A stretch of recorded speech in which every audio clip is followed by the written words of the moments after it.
Good evening, ladies and gentlemen. It's 7 o'clock, so we're going to get started. I'd like to welcome the members of the public here and appreciate it. We're going to have a public hearing on the revision to the Issaquah Middle School land use permit, and also a second agenda item is a follow-up discussion on the roof form of the Gilman Lofts. So I would request, if we don't have a sign-in. It's being passed around. Okay, if you wish to speak, we've got a sign-in sheet. We'd like you to fill that in, and with your name and address and your social security number. We won't sell that. No, we don't want your social security number. So we do have some order of business of approving some minutes of May 2nd. So I hope some of the commissioners have had a chance to read those and would like to hear a recommendation if anybody has some. Or I move, Mr. Chair, I move approval of the May 2nd, 2018 meeting minutes. Okay. Second, motion's been made and seconded. Is there any discussion, corrections? Okay, all those in favor of approving the minutes, please say aye. Aye. Opposed? So, I'd like to introduce Nishita, who is our newest Development Commission member, who's here. We have two other new members. They were unable to attend tonight, so. Welcome. Thank you. Welcome. yeah, we're glad you're here.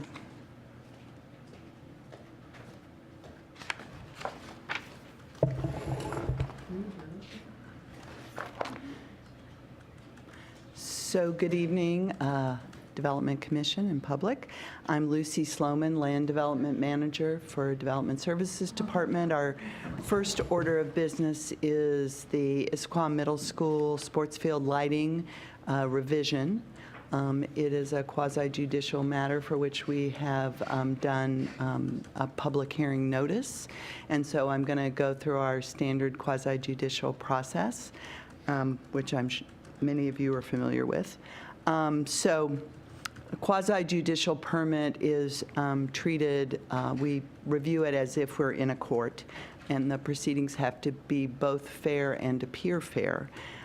What that means is that we follow procedural due process and substantive due process.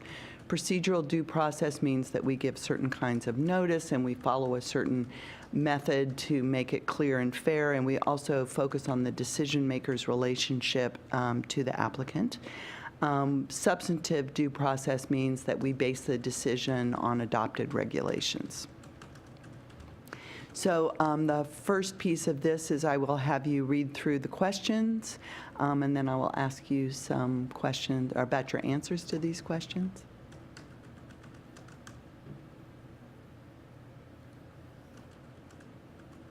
No. Anyone, how many people answer no to all the questions? Anyone answer yes to any of the questions? Okay, great. And then ex parte communications means that all of our discussions of this matter happen on the record and in public. And so my question for you is, has anyone discussed or communicated about this permit outside of these proceedings? No. Okay, thank you. Does the applicant have any challenge of any of the commissioners? Okay. So, tonight we're going to talk about the sports field lighting. We had a meeting just about 2 months ago to have our initial conversation. We've come back with additional material and information that we have gathered, as did the applicant, and we have provided that to you in a memo ahead of time. I also want to introduce another person who's here this evening, which is Denise Fong. She is the city's lighting consultant, and we asked her to attend in case there were technical questions that the commission had. So our purpose is to allow for commission and public discussion. As many of you know, the Issaquah Middle School's master site plan and site development permit were approved in 2015. But this revision was not shown in the drawings, although it was shown in the SEPA checklist. I'll go into this in a little more detail in a moment. But with we really wanted to ensure that there was an opportunity for public conversation before the revision decision was made. And this is going to be a commission decision. This could have been an administrative decision because it's a rather minor amendment, but because nothing was shown in the original permits, we wanted to ensure that there was an opportunity for public conversation, and that's why we're bringing it to the commission, who will be the decision maker, and decide if there are any additional conditions beyond those that were originally imposed in 2015. So just to orient people, the sports field is here. On the north side is Evans Street. On the west side is 2nd Avenue, and this is the new Issaquah Middle School building. The high school is further to the south. Oh, I see what happened. Sorry. Land use and zoning maps are not really relevant to this decision, but I use this just to show what some of the uses are in the surrounding areas. I imagine we have neighbors here this evening. We had neighbors here last time. I think it's important to recognize where some of these nearby residential uses are. To the west, on the other side of the Rainier Trail, is some multifamily housing. North of the site is some single-family residential zoning and homes. Also, there is open space to the east. So the background, we go through this just because we know that there have been some questions about whether sufficient SEPA review has taken place. So a SEPA checklist was submitted with the original permit. In the light and glare portion of the SEPA checklist, which is where an applicant declares what kinds of impacts a project might have, they mentioned that there might be sports field lighting. And that SEPA checklist was included as part of the original staff report. The MD... Could you just speak up a little bit more, because I can't hear what you're saying? Thank you for letting me know. No, the whole point is that people can hear, so thank you. I'm sorry to interrupt. No, good. That was a good interruption. Thank you. Is that better? Yes.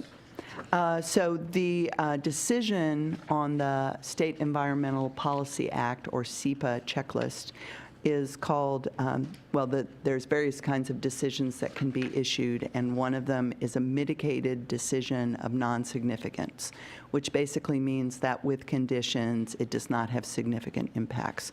And that's what was issued in this case, and it was published in the newspaper as required. The sports fields were mentioned, the lighting was not mentioned, and the appeal period for that has closed many years ago. The drawings and staff report for the review by the commission and council did not include anything about the lighting. And in fact, at that time, the applicant had said that there was not going to be lighting, but they did a thorough review because there was other lighting, not sports field lighting, but site lighting that they reviewed. And the permits were approved on May 18th, 2015.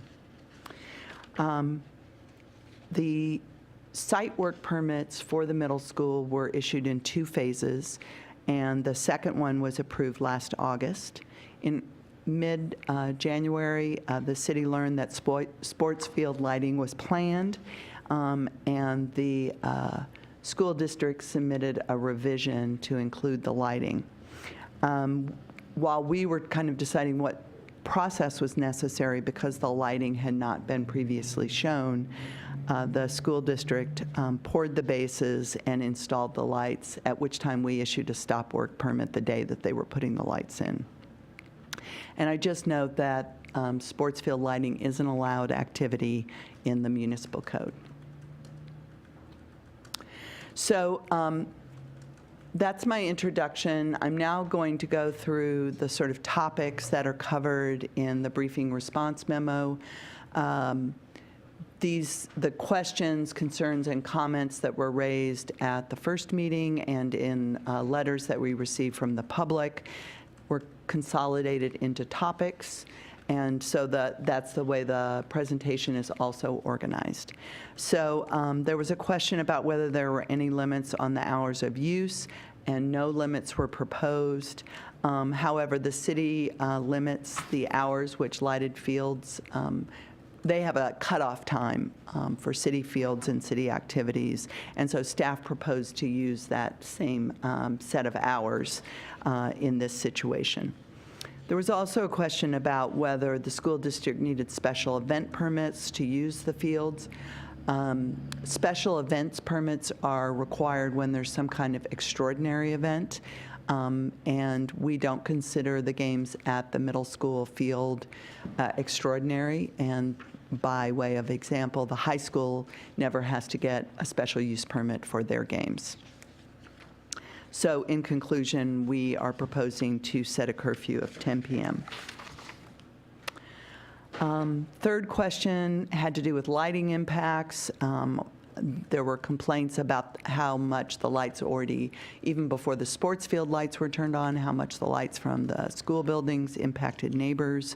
There were comments about how many trees had been removed as part of the construction, and that there therefore were fewer of them to screen the site. They were concerns that the new technology that has been proposed for the sports field lighting would not be sufficient to alleviate the impacts. And there were questions about how much the grades of the surrounding houses might impact them. So this is a multi-slide response. So as I mentioned, all of the sports field lighting is an allowed activity.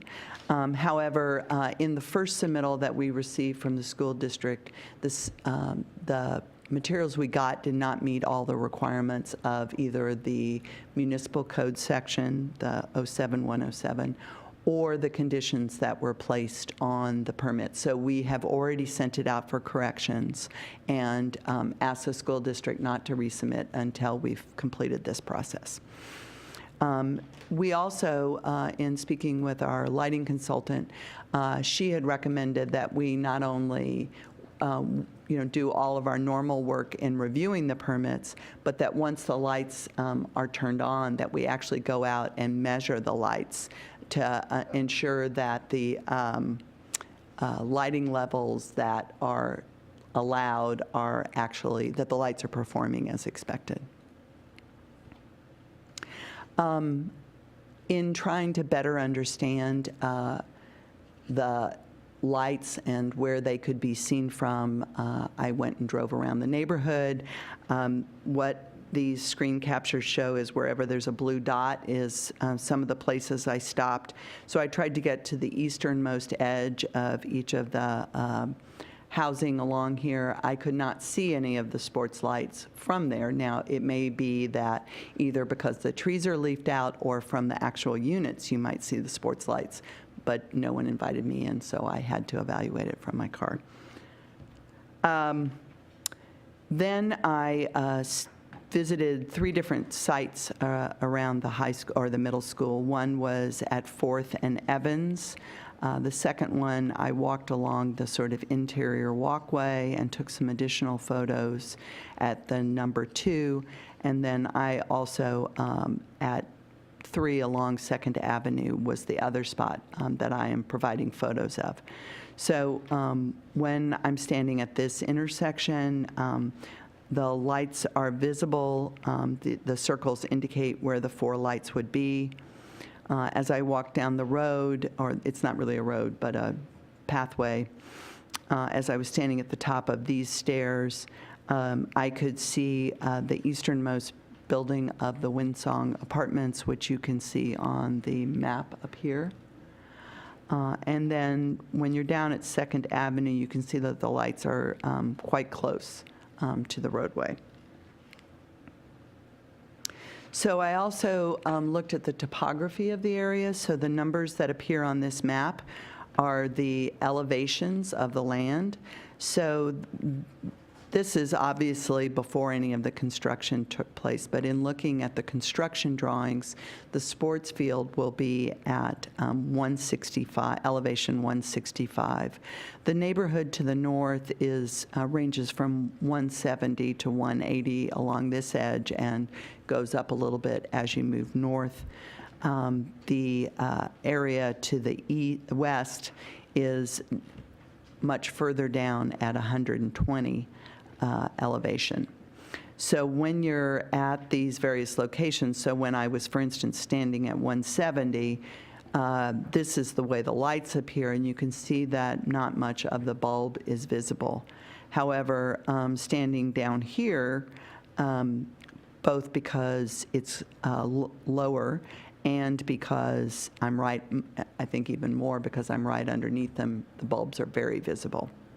And I just include this photo from the manufacturer's website because it gives a better image that they have installed, what the configuration of that is. So the homes to the west are most susceptible to seeing the bulbs. That's where the brightest impact would come from, if you can see the bulbs. So it's both a factor of elevation, vertical elevation, and horizontal distance. The higher you are and/or the further you are, the less likely you are to see the bulbs. I did discuss with our lighting consultant whether shortening the poles would improve things. And she said, actually not, that as you shorten the poles, you have to actually turn the shields up to get, the light has to be more horizontal to light the field. So that by being taller, it keeps the light much more restricted and you're less likely to see the bulbs from off-site. It is important to say that when I was out there, as I mentioned a moment ago, and in these pictures, the trees are mostly leafed out, and we certainly have heard reports from homeowners in the area that light is seeping through the leaves at all times of the year. So the two sort of conclusions that we had, one was that we want to add an inspection condition that we would go out and measure the lights. The second condition, which is a new one and is provided on your motion sheet, is to inspect the lights to ensure that because the bulbs are more visible when you're down on 2nd Avenue, that it would not be a hazard for drivers because the bulbs are visible. So we'll look at that language in a minute. There were concerns about off-site impacts. This is question number 4, about traffic and parking and enforcement and cut-through drivers and amplified sound.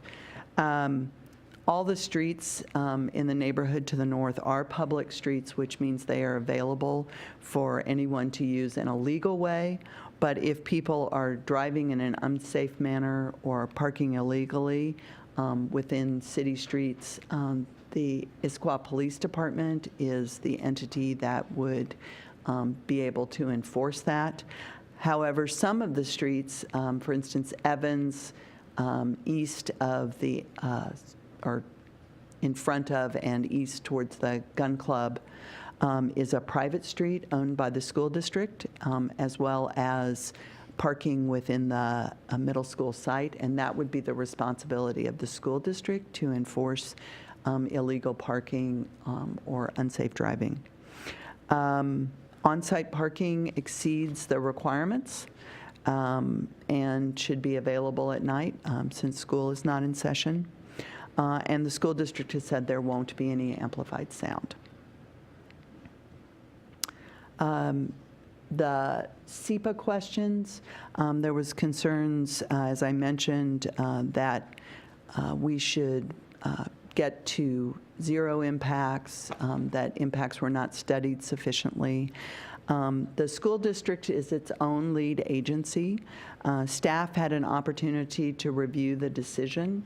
The staff member who did that work is no longer working at the city of Issaquah. Mike Brennan stole him away. And so we are not able to ascertain what he what he reviewed and in what way he reviewed it. But the appeal period is closed, and there haven't been any changes that are inconsistent with what was shown in the checklist. And so our suspicion is that if the existing code addresses the impacts, then additional conditions are not typically applied. And so that was part of why we were asked to check in with the city attorney to confirm that approach, and that was, he concurred with that approach that we're using. There were many questions about construction permits, whether structural review, whether we're doing a lighting peer review, whether more trees were going to be removed, and whether the fact that this was the school district impacted the way we reviewed the permits. We have not structurally reviewed the lights yet. We are going to have special inspections. We have been discussing what those would be to determine that once we agree that the structural bases are designed correctly, some kind of special review to determine that the construction actually complies with it will be necessary. We do not know of any trees that would, additional trees that would be removed. The trees, they've already built most of the site work permit, and so all the trees that were necessary to be removed have been removed. Denise Fong will be our peer reviewer. She's already looked at the first submittal and will continue to review, and she has provided comments already. And we do review all permits in the same manner. One of, I believe it was the commission's questions had to do with how various fields, who uses them, what hours, what kind of sports, and the Parks Department was kind enough to assemble that information and provide it to us. This is the same material you had in your packet, and that was provided to the public. There were a lot of comments about unmet obligations related to the permits, and I think the short answer is they are still building improvements. We have not given them a, we have not inspected and said all the work is done, and that will, I imagine, come this summer sometime, and then at that time we will ensure that they match the permits that were issued. You saw this map last time, but I just brought it back in because I think it may be a helpful part of our discussion. It was also included in your packet.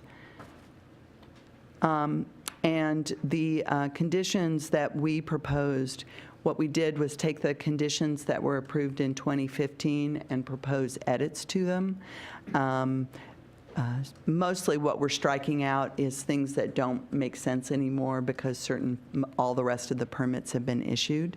And then we've added conditions based on the kinds of things that we've discussed tonight, hours, inspections, and those kinds of things that we've discussed.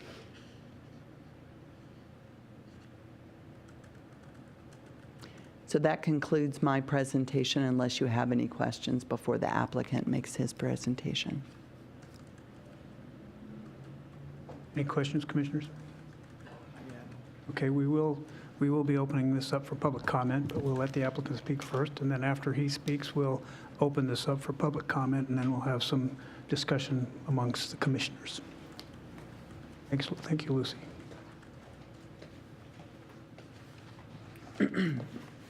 Good evening. Steve Crawford, Director of Capital Projects for the Issaquah School District. Middle schools do have extracurricular activities and events. They have particularly heavy participation in track and field events. And we do use lighting to help extend the usable hours. Events at middle schools are not heavily attended events. There aren't large football games and large audiences. There's a minimal amount of seating on the east side of the football field track area.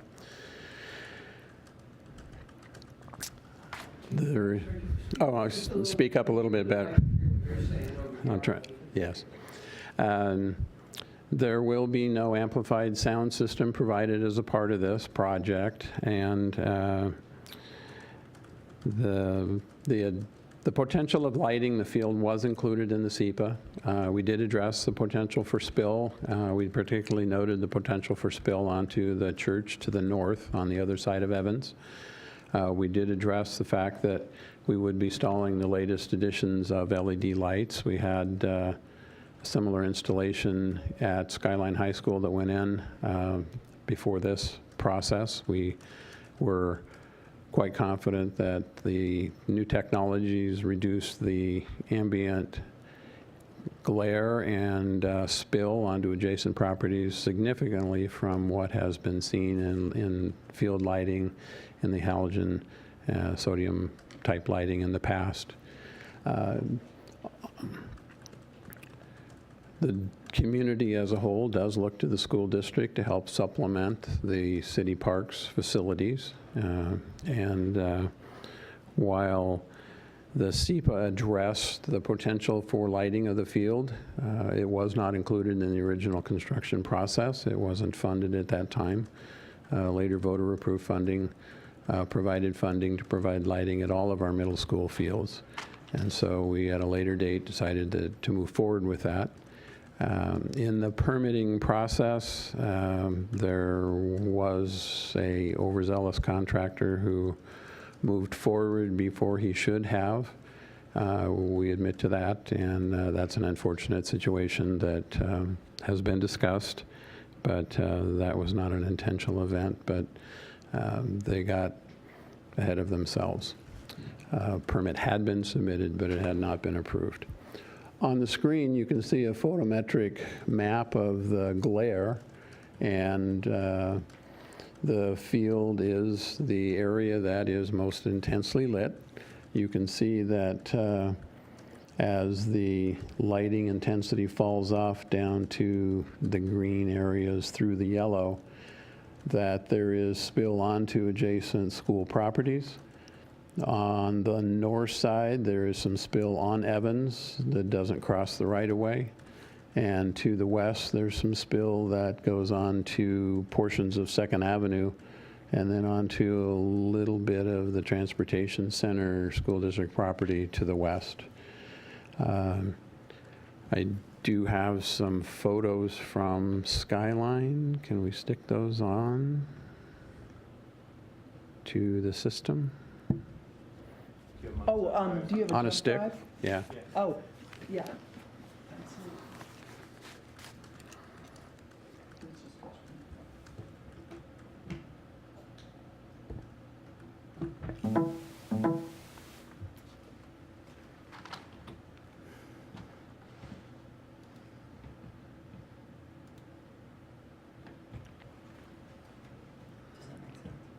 Yep.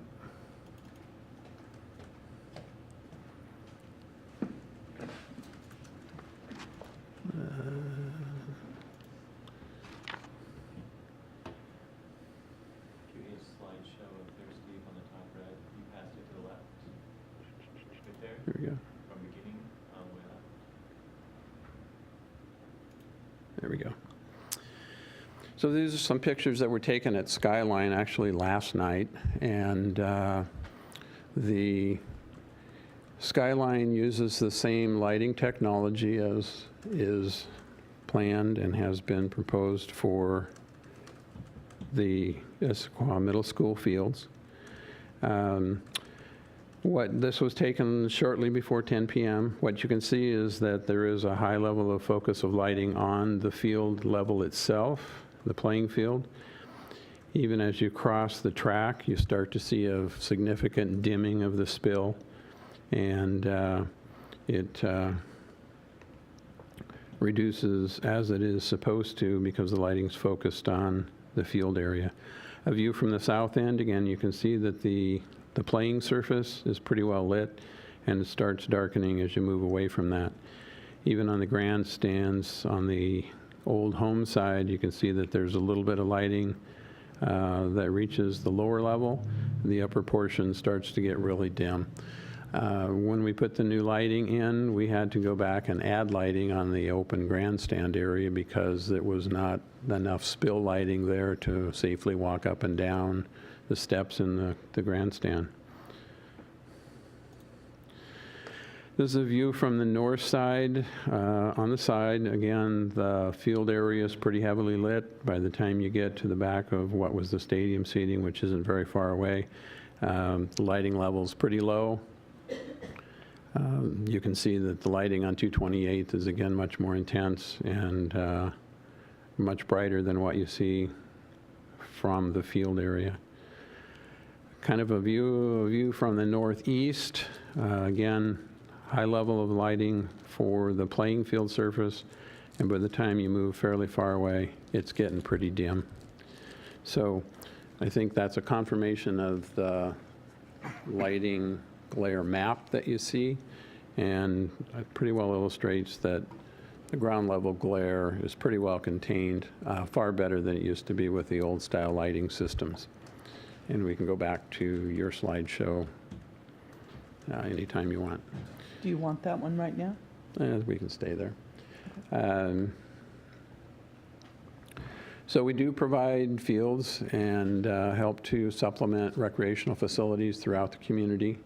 Our fields are set up. The lights at Skyline go off at 10 p.m. It was actually about 10:03 last night. And they're on a timer. They go off by themselves. There's nobody that has to be around to switch them off. And that provides for more than adequate use for our school uses, as well as provides the ability for the community to have the ability to utilize fields. I'd be happy to answer any questions, but I think that is... Did you like Issaquah High School field? Excuse me, Did you like that? we'll- I'm sorry, did I speak out of we'll- turn? yes, I'm sorry. we'll be offering the opportunity for the public to make comment, and then we'll Sorry. be able to get maybe get some answers that way. Thank you. Okay. So if you would like to make a public comment, we'll encourage you to sign in. We'll keep track of that, and I can call you off in order. I hope you indicated whether this was just comments for the lighting or... So, Katie Lizotte? Sorry. If you would speak We'd at the like you to microphone, go that up would to the be wonderful. microphone, tell us your name and your address, and then we'll listen. Can you hear me okay? No, Okay. Can you hear me now? better. Okay. Kathleen Lizotte, address 380 Southeast Dar Street. So Dar Street is, in between Dar Street and the fields is the Episcopal Church. And the Episcopal Church had in the last 8 days, they've had 6 logging trucks take out all of those trees because they have an approved parking lot going in. So I now look directly across through the parking lot into where the sports fields are and the lights. And I think that that's going to cause a real problem, not only from myself and the amount of glare that's going to be on from my house down to about, well, at least 6 houses will have a directly view of the fields, but then we'll also have the adjusted traffic in that area. And I know that traffic was brought up here before, and I know this isn't about the traffic. Correct. But I've lived in that house for 25 years. We've asked for traffic adjustments many, many times and have never gotten them. So that circular driveway, with all the extra attention and games that will be there, or we assume will be there, there's going to be even more traffic issues. And I, for one, would like to at least see speed bumps, a stop sign, more police activity, something. And then I guess my last point would just be, personally, I think 10 o'clock is a little late for that neighborhood. I would rather have a time frame of 9 o'clock. So I know that that would mean starting games earlier, but it would help our neighborhood. It's a very small neighborhood, and we'd like to kind of keep it that way. Thank you. Thank you. Richard Denby?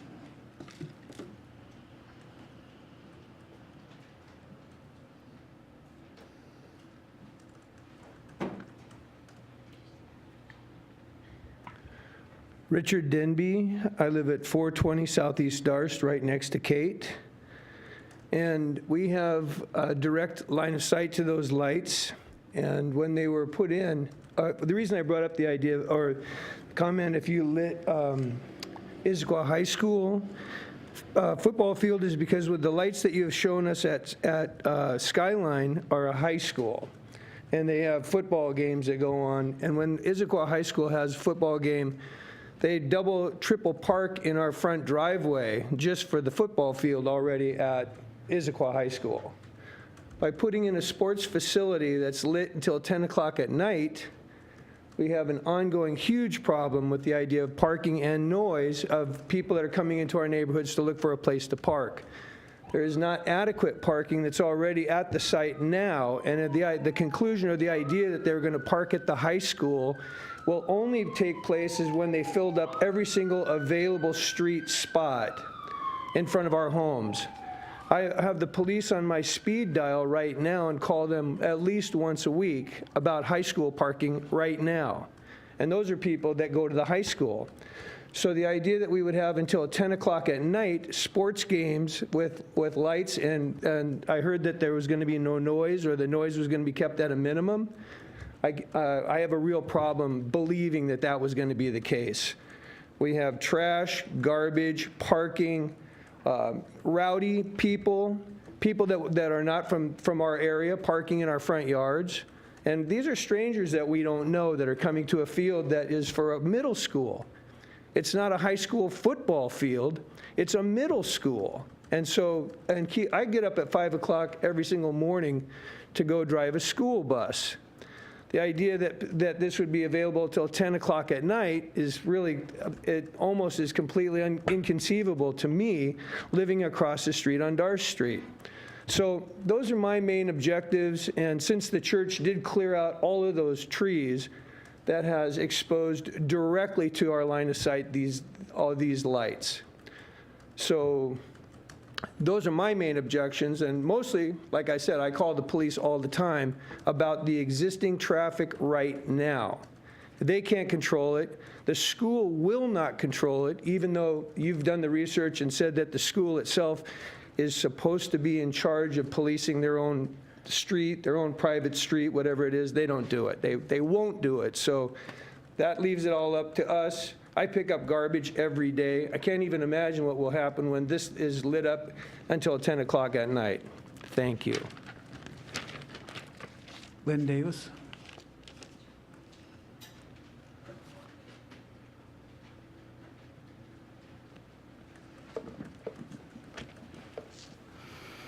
Hi, I'm Lynn Davis. I live at 420 Southeast Evans Lane. I'm not a good public speaker, so bear with me, my jumble. One question I had was, in your presentation, was about the SEPA checklist report. Has that been revisited since all of the trees have been removed from the church, of the impact of the lighting and so forth? So, Ms. Davis, what happens is you speak. You're welcome to ask Okay. questions. Okay. We don't answer them right Okay. now. The commission can ask me to answer it later on. Okay, got it. Okay, so Sorry I'll that just we kind didn't of go through explain my that. list here. Okay. This December will be 20 years that we've lived in the same home. I have 4 amazing children that went through the Issaquah School District. I love this district. But now it's hitting really, really close to home. And as of what Dick, this is really emotional for me, sorry. As of what Dick has explained, I don't know why I'm being so emotional. The impact of the people.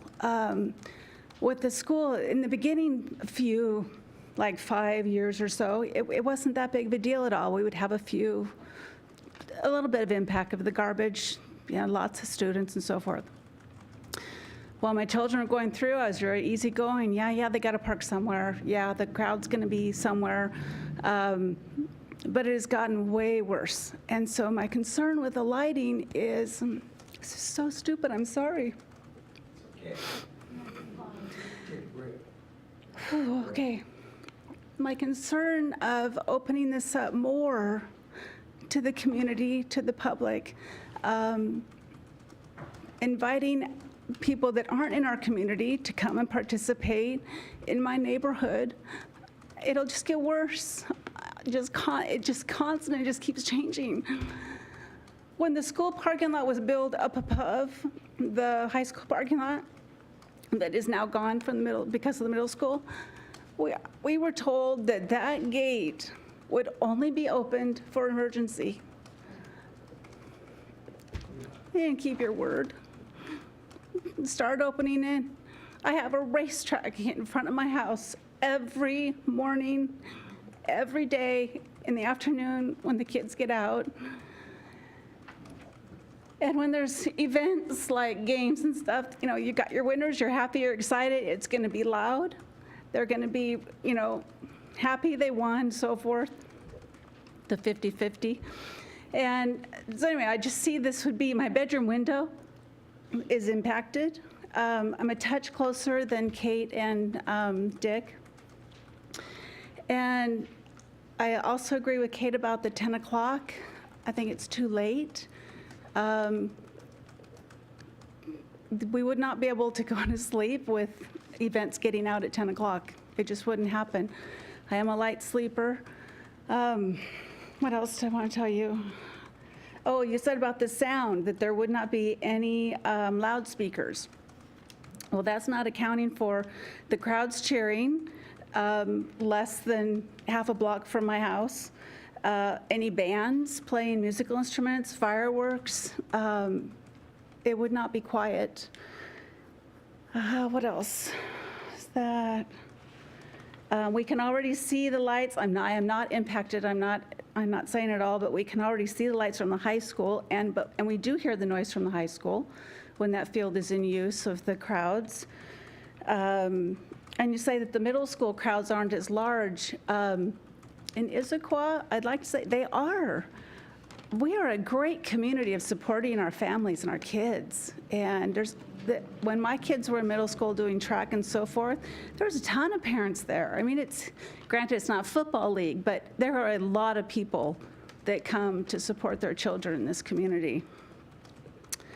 And again, in helping with our little community of the parking or the road and changes, Old Downtown has gotten some changes to help them alleviate their issue. We had nothing changed or any suggestions to help us. And then another little thing on the road is now I have school buses that cut through our neighborhood in the afternoons and will actually sit with their motors running right there at the corner, 2 to 3 deep, waiting until it's their turn to go up into the middle school. I think 9 o'clock. Oh, and then another question I had was as far as rentals for other games and so forth. Those crowds will be large. My son played lacrosse since 5th grade all the way through. Those are large, good-sized crowds for those games. And I know they're always hurting for fields. So I believe the rentals will bring in larger areas of people, and they will look for closer parking. I am the worst candidate for, hey, if I can park closer, I'm going to do it. I have a lot more sympathy now for the neighborhoods that I have done that myself with, Mercer Island, Bellevue, and so forth, and attending games. So it will impact us stronger in many ways. And as Dick said too, the garbage. We pick up garbage every day, from fast food lunches that the kids dump out to sexual aids. I mean, you name it, it is all over the place. So, thank you. Thank you. Mary Lynch.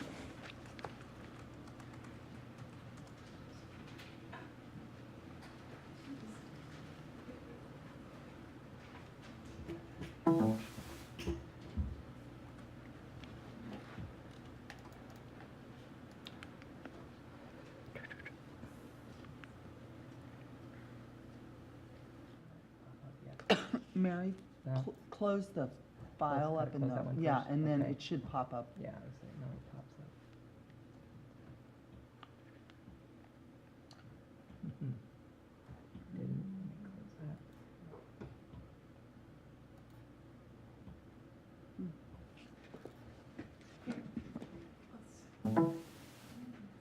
There it comes, I think. There it there you comes. go. It just took a while to read.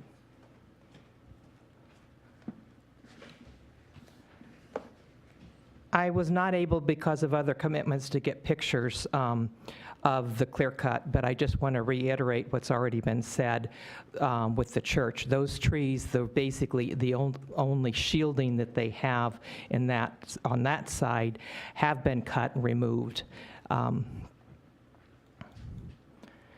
But I do want to show you some pictures that I was able to get earlier. This is before the tree cutting was done. So most of these trees, basically from here over to here, have been removed.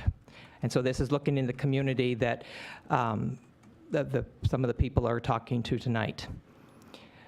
This is from 2nd Street before the leaves came out, walking along 2nd.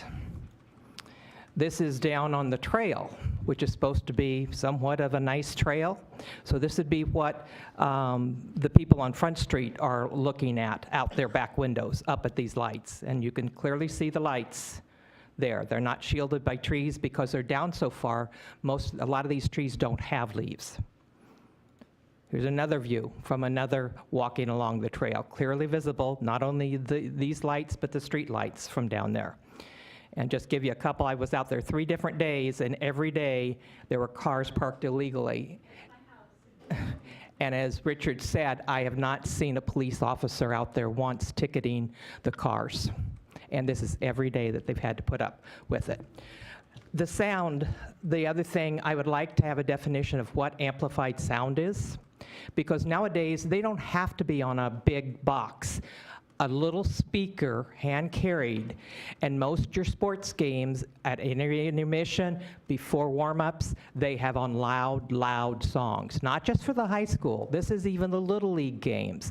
They bring their games to rev them up, and these are big speakers, or big volume speakers, big dB with little speakers. So I'd like to know what amplified sound is and what is your dB level that you're going with that.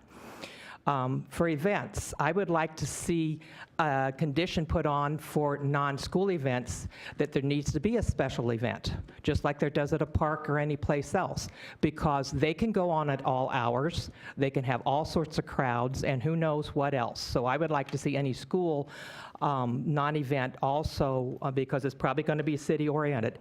The other thing you need to understand when it comes to parking, this school draws students from Newcastle, from Bellevue, and some even from Grand Ridge at times. So you've got people, when they have a sports event over there or a track meet or something like that, you have parents from all over the school district bringing their cars.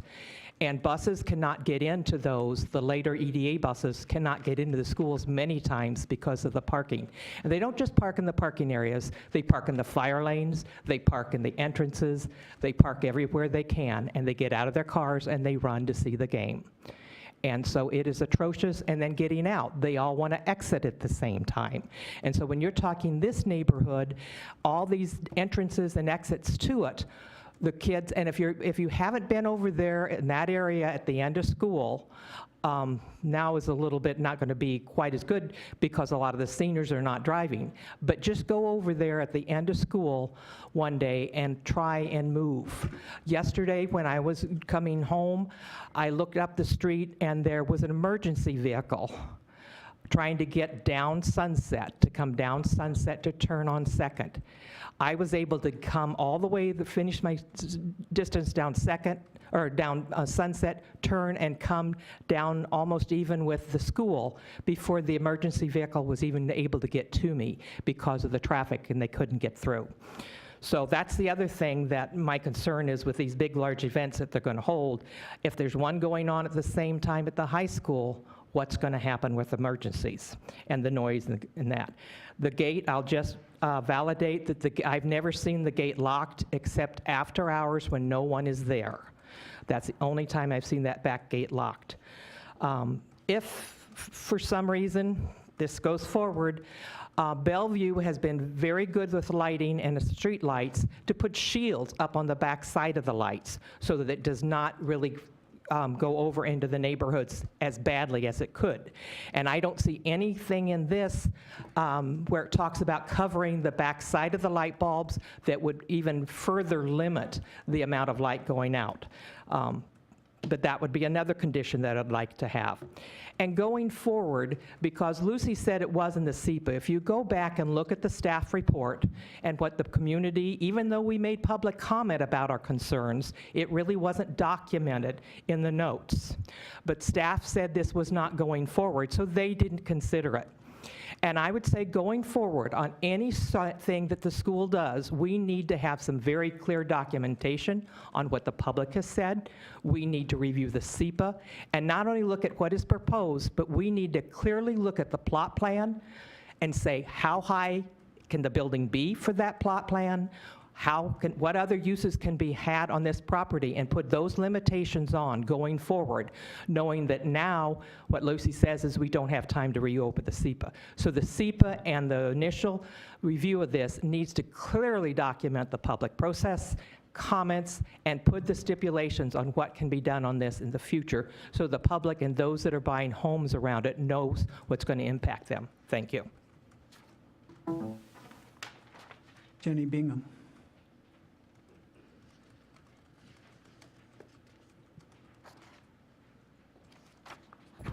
I'm Jenny Bingham, and I live in Old Town, 375 Southeast Andrews Street.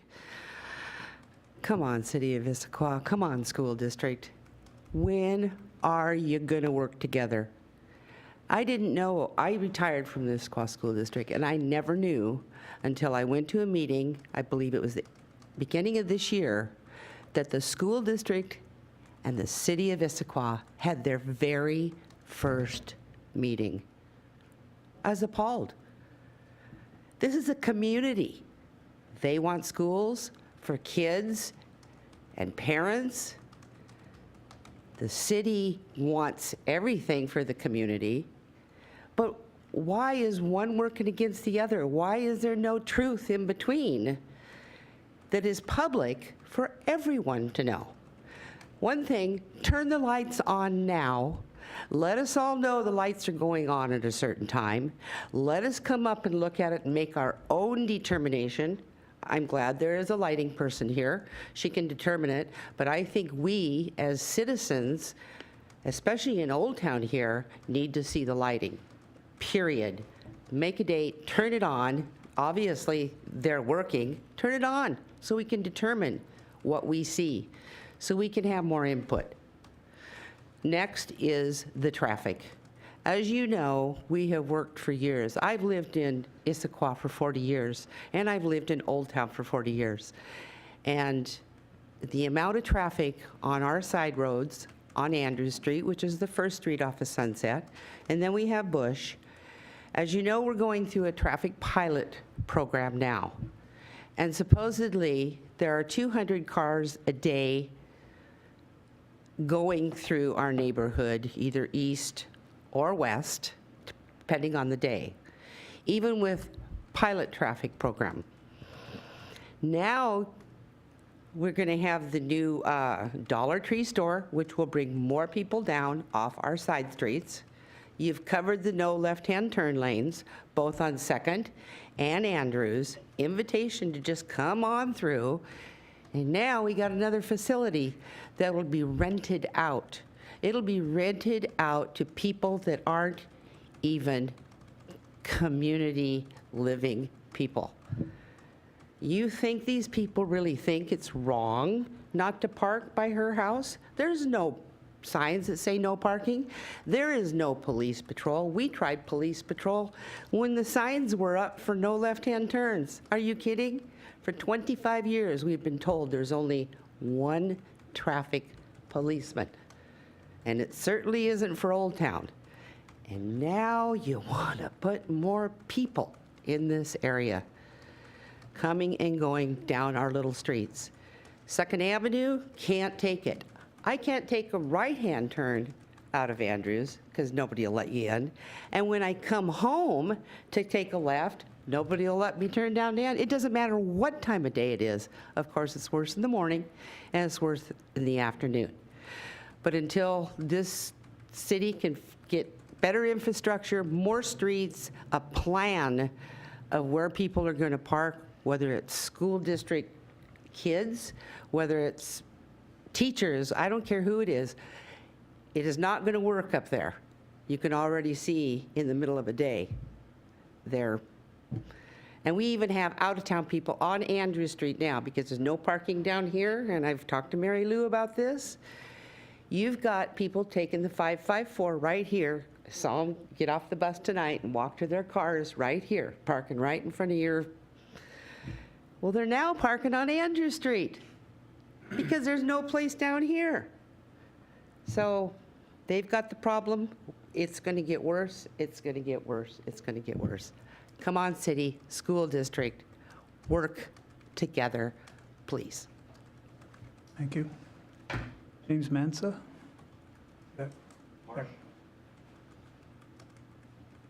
Okay, that'll work. You need to work on your R's in here, so sorry. Sorry, I had to run from the elementary school. I had to go to a concert there, so That's okay. kind of double duty I tonight. apologize. James Marsh, 500 Southeast Evans Lane. This is Evans Lane, right here. Again, I think predominantly what you're hearing is a little bit about the lighting, which kind of probably was the 800-pound gorilla that got us all going here. It's truly the impacts of what's going on. We predicted this 3 years ago when they tore down Clark. I gave public comment at that time saying they're going to build a sporting complex and it's going to impact this beyond what this neighborhood's ready for. And it has doubled what I imagined what was going to go on that in the neighborhood. Truth to everybody that's expressed the traffic, the garbage, the speeding, it is literally ruined. A quiet little cul-de-sac. Dar Street's kind of quiet. The church is there now. Yes, the population is heading out here. It's evident the church is growing because they're taking their trees down, building up a bigger parking lot. The school district can barely keep up with the kids. They're adding portables already to the junior high, which is surprising. Some poor forecasting on their part. Poor forecasting on the parking. You would know how many parking permits you would give out to the students to park at the school. They knew this before they tore down the overflow parking lot, which they never replaced. They decided to build another softball field. Again, these fields aren't even open yet, and the impact's huge to the neighbors. We live this every day. That's pretty mild right there. And these kids, they're fast. My kids are 4 and 5. I don't let them out on these streets. There's no sidewalks the other side of the school district. You guys did a really good job building your part of the property. But boy, you never extended out to the other side of the street. No sidewalks. I actually have a video on my phone one night. A softball game came out up on the upper field, which I don't even want to get into Evans Street, the condition that was left after construction, but not one person stopped at that stop sign. And I have the video. And I stayed in the crosswalk, and they just, like, I didn't even exist. And if that was my kids, I'd be livid. And I am most of these days. I come home, if I get home early, I set my little slow sign out, and I watch these kids. I have to slow them down, tell them to pick up their trash. So I think what we're talking about here is the impact of what the school district has created on the neighborhood, the direct neighborhood. I know the church thing is new to all of us too, and the logging trucks showed up and took out, 50 healthy trees that were well over 100 feet high. Yes, we'd like to see the lights on to see what it's going to do. We'd like to see what the schedule is. I know for the majority of everybody that lives here in Issaquah, what our taxes went up for a McCleary decision. That's directly to the school district. So you're stewards of our money. These impacts, though, I think I think what you're hearing here is this commission or the city has to help us out, and the school district has a responsibility on here to lessen these impacts all the way around, from the parking to the upgrades on the other side of the street. If some standard operating procedures on the lights, how the fields are ran. It is extension of the parks. It's not just the junior high. There will be games going on. Hopefully you make some money back, however that works, I don't know. But the school district has to do another analysis on their parking. They can't provide with what they have right now for their own staff and their students. How are they going to provide for extra people going to sporting events? Our neighbors showed a lot of great emotion. It's because it's gotten to that point where our quiet little street is now a racetrack. And I know this is citywide. Newport doesn't look any better at 4:30. Going out Issaquah, Hobart's a travesty if you live out there. Don't plan dinner. It's a general impact of what's going on here. You can see it off of I-90, 4-story gargantuan apartment buildings. So you guys have a big task at hand. What we're asking as a small neighborhood, we can't stop all the other impacts, but we will stop these impacts on our street if we have to start, which we have. We've taken some of the things that we're doing by putting up our own signs, policing the streets, because there is none. The red light camera, that's kind of a joke. Kids are out after school after 4, walking the streets, but the cameras stop at 4. So is it a safety concern for those kids with the red light or those snappy cameras? No, it's a money grab. The school district needs to do more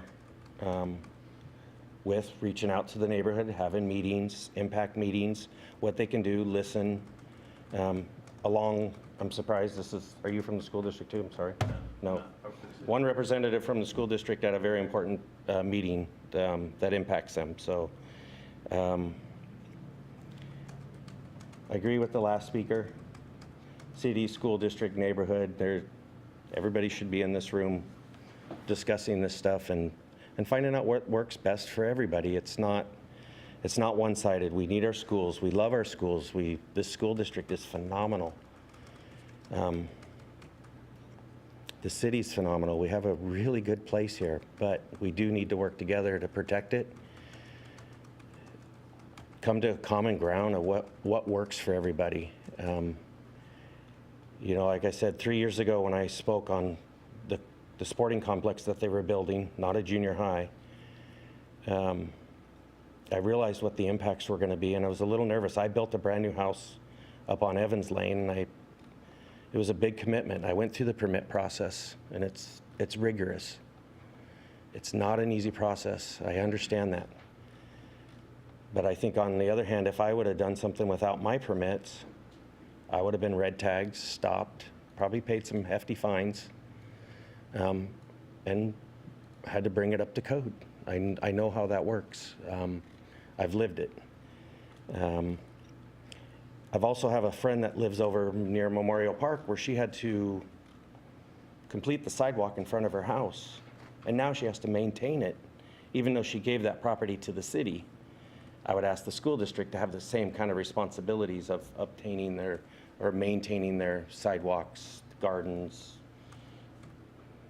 the landscape choices that they made. But anyways, I think what your common theme you're hearing here is the impact that this junior high, not just the lightings, has created.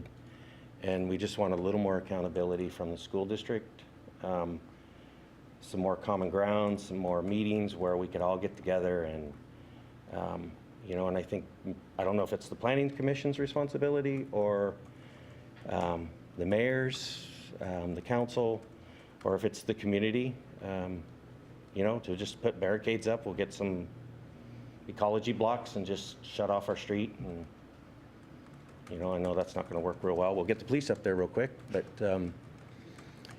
we need a little relief. you know, like I said last meeting, when the summertime comes, it's like, this is great. We get our streets back. The kids can play in the streets. Not that that's healthy, but, you know, I think all of us were raised up on a street playing ball, and car comes, you get off the street. I'm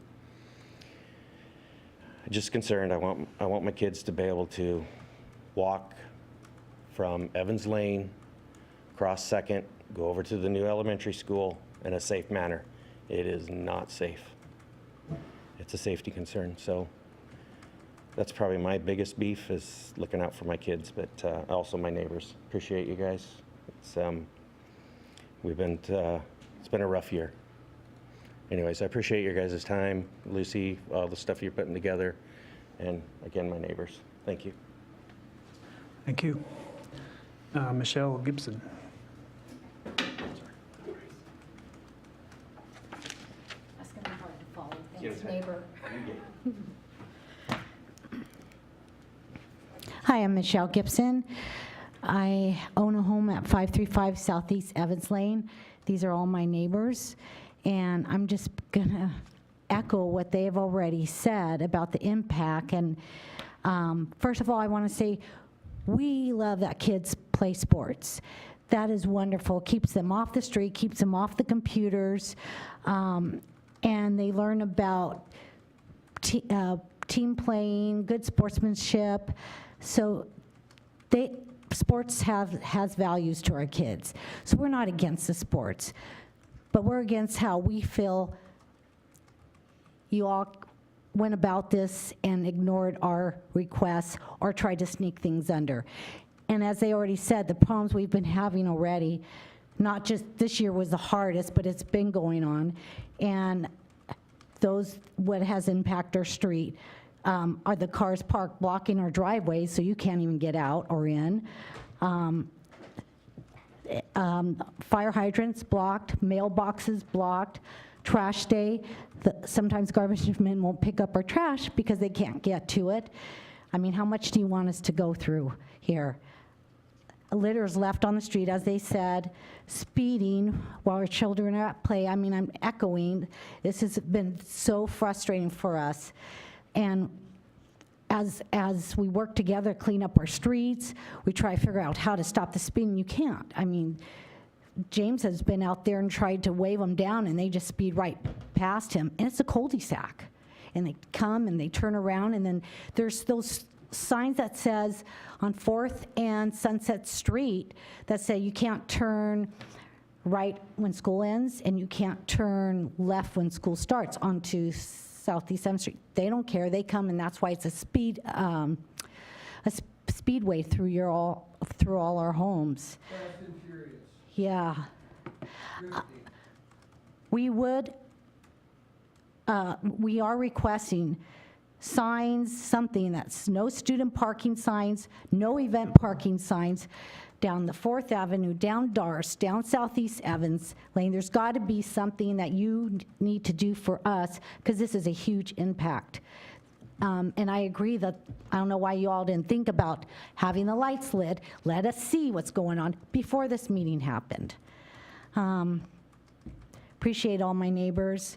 We work together. Appreciate you all. I just want you to listen to us. We have a voice. And as James noted, you also have our money. Be good stewards. Thank you.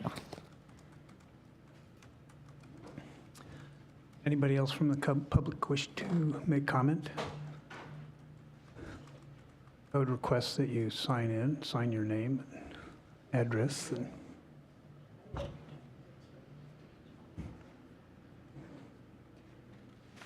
So my name's Connie Marsh, and I live on Squawk, and I didn't want to come to this meeting tonight because I've been to several city meetings, and then I thought, I know these people. I've worked in this area I can't even tell you, because I weeded the city's property for 10 or 12 years, until I finally realized that it was doing no good. Everything they say is true to the nth degree. And so when I read the note from the attorney that at the very bottom says, yes, they don't have to review SEPA as long as the impacts are mitigated. Everything that he says is predicated on that. And, well, clearly, the impacts of the entire school were not mitigated. But we're talking about the lights. So can you actually say that the increased hours of the sporting fields and the lighting and the noise and the people's quality of life is not being impacted by these extended hours? And I don't think you can say that. I think there are impacts. Now, when you look at the conditions that the city is adding, are the conditions that are being added going to solve the impacts that are being described? Are they going to keep the noise down at 10 o'clock at night? No. Is it going to make it so that they can feel safe on their streets? No, et cetera. So I would say that this needs to go back and have a SEPA addendum or a supplemental, would be really awesome, but I doubt it would happen, by the school district, because they said there were not going to be lights. The community did not get to have the conversation at the appropriate time.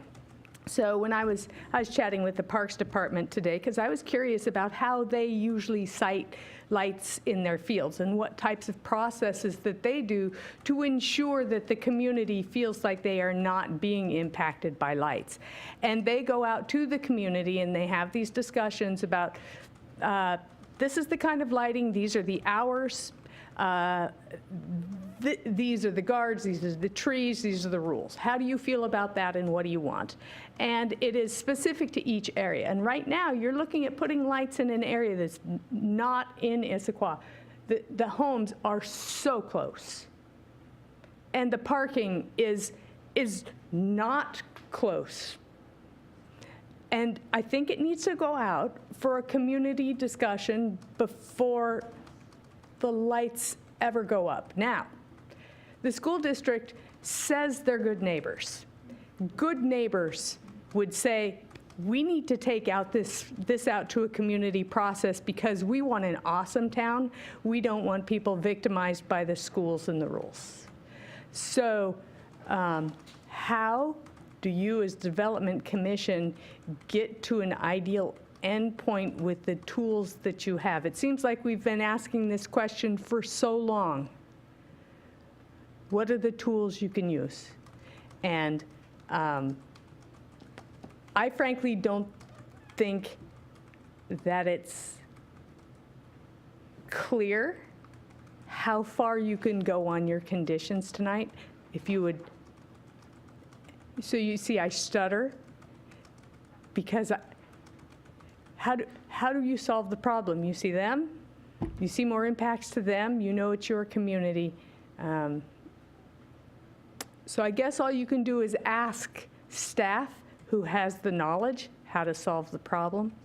And if staff says you can't, then we have a way bigger issue than lights in one field.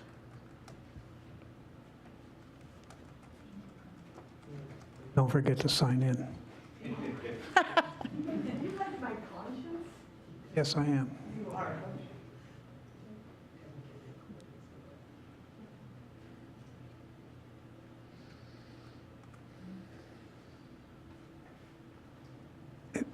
Would you make sure you sign I in? will, Liz? yes. Thank you. So I'm Christina Bruning, and I live at 580 Front Street, which is adjacent to the Rainier Trail and also Clark Elementary School. I have been proud to call Issaquah my home since 1991. I live in the area where it's the multi-families. It's often pointed out that it's apartments. These are people's homes. We are condominiums. It doesn't matter if you're an apartment or a condominium or a single family. This is people's home. Sadly, we are all too familiar with what it's like to live next to IMS with lighting. A number of years ago, you might remember, there was artificial turf and stadium lighting that IMS wanted to put in.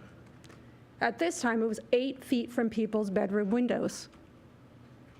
Nobody knew that until the community came and said, hey, 8 feet, not very far. It wasn't just about the lights. We talk about the impact. It's the people. It was the trespass. Our parking was closer to the field, just had to hop a fence, than the school district parking. This is a middle school. These were not middle school children using the field late at night. The language that we were subjected to was not coming from middle school children. These were adult leagues. These were private leagues, people who paid good money. And I was the one that had my quality of life impacted. We are an immediate neighborhood of 48 families, but I represent a community awareness initiative, much like this group here, that have come together. We found many years ago, to be heard in Issaquah, we needed to have a cohesive voice. I stand here representing hundreds of families, not just Windsong Apartments, not just Issaquah Crown, Arrington Apartments, the retirement home, people on the south end of Issaquah that said, you know what, we are Issaquah. We've had to convince our neighbors that the city really does believe we are Issaquah because of the lack of service that we often get. So to bring us together, I am not a stranger to the school district. We have had plenty of meetings that we have initiated because we are good neighbors. We've heard that before. We had direct hotlines to the school. Hey, let us know when you're doing your summer, little thing before kids go. So we can just at least let people know. So if people want to disappear so they don't have to hear the jumpy stuff, they can do that. During the course of all of this stuff, January, February, you might recall last year, Clark Elementary School was being built. It has not been an easy year. The school district knows that. I had personal cell phone numbers of superintendents on projects and of school district. They counted on us to be their eyes before the cameras were in place and have the people over there stealing things. We are the ones who said, hey, something's not right, people are over there. We did far more than I think our share, but we were happy to do it because we are proud to call Issaquah home. Through this, the reason why I share that story is because we had constant contact with the school district. And we didn't just talk about Clark. We talked about IMS. I am not on the city payroll. I am not on the school district payroll. But it was important to me. The countless hours of meetings, and we kept hearing, no lighting at the Issaquah Middle School. No lighting. You do not need to worry. Are you sure? Because things have slipped through before in the past. Are you sure? Imagine our surprise when standing at our home, we all of a sudden see, what is that structure? Mary had a beautiful picture. I think you were in my house. You could literally see the structures. I was disappointed. This whole narrative tonight is extremely concerning to me. The community looks to the school district to provide, supplement city parks. I don't believe it should follow with at the expense of our quality of life. I think those are two separate things. Good neighbors, open communication, standing right before the school district, directly asking, these things were not addressed. My experience, sadly, mitigation doesn't work. We have been there, we have tried. It becomes a job. It becomes a constant job for us to have to document, contact the police, protect our personal belongings. It's exhausting. And it goes completely against the values that this city stands for.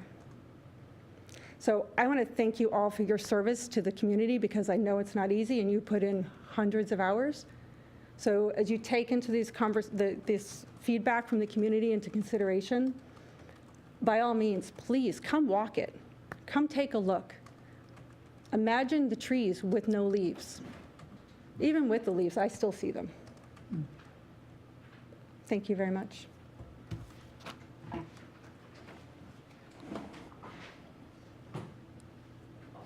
Great, appreciate it.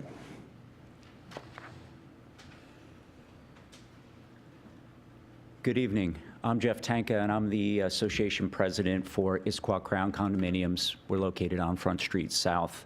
And I did speak at the last meeting here and voice some of the concerns regarding lighting. And just to recap a couple of those items, is our property is situated immediately adjacent to the existing Clark Elementary School. Our property also goes adjacent to the Rainier Trail, and immediately to the east of that is the ISD Transit Center. Then, of course, heading east, you get to 2nd Avenue and then to the IMS build-out. With all the construction that has been going on with the school district, we've been impacted over and over again. When the school district did improvements to the transit center, they took out hundreds of trees, and they built the expansion of the parking lot up onto a high area. And where they parked the buses, they put in lighting, and lighting's fairly tall. We can see those lights from our property. We can see the lights on the Rainier Trail. The lights at the parking lot are higher than the Rainier Trail. With the trees being removed, we can now see the lighting on the street on 2nd Avenue. We can see the towers, which haven't been lit yet, on the new sports field, which those towers are significantly higher. I will say that right now, with a lot of the leaves on the trees, the towers are somewhat obscured. Well, that's great. The days are longer, and we're coming up on summer when this field probably wouldn't have that much use. Come winter time, or the 5.5 months of the year when there are leaves not on the trees, it's very visible. It's so visible, in fact, that we can see lights on at the new IMS school in the rooms themselves. I know that there's been a lot of discussion, and I understand that there's a lighting expert here. I was not here for that part of the meeting. I know that there is technology where you can direct lights more. The thing is, with this property and where they built out the sports field, it is actually the regionalized high spot. You can see that when you go out to the property. And when you take that into effect and the height of those towers, you will see the lighting. There's not a question on that. That is our big concern. We have a lot of light infiltration into our property, literally from every direction, as a result of a lot of it from the school district. So we were very concerned, I think it was 24 months ago, when we were talking to the school district about the build out on Clark, of the Clark Elementary School. We did discuss IMS and the sports fields. And at that time, we did engage in a conversation. Steve, I think you were in that meeting as well. And we asked about lighting, and they said, no, absolutely not. That's not part of the standard for a middle school. That won't happen. We're just going to have regular fields. They're going to be for daytime use, to support the school activities. We were very surprised when we saw the construction of the towers. And I'm sure those towers cost a couple of dollars. I'm surprised that that would go ahead and be constructed without having permits and authorization to go through on that. It leads me to the question, what else has been done that we don't know about at that property, Transit Center, Clark? I mean, it just opens up a whole lot of questions. Good neighbors, well, at least we try to be. We try and keep open communication, but it just seems to be very, very trying on multiple levels. So we are concerned about the lighting. We're not as directly impacted with the other impacts of parking, so on and so forth, but we do get that indirectly. So thanks for your consideration in this matter. Anybody else from the public here? I have that up here, sorry. Anybody else from the public wish to make comment? So I will close off the public input portion of this meeting. Lucy, do you want to make comment, or should we have some commissioner discussion? How about comments from the commission? Questions, you mean? How about questions from the commission?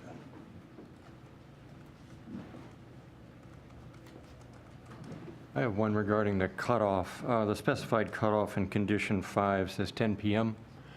But there's also an allowance there for the lights to be on an additional half hour. Is that right?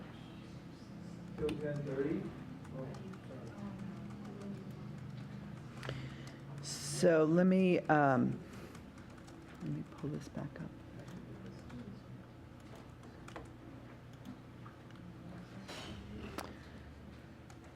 Right, I believe that that is what the code says. And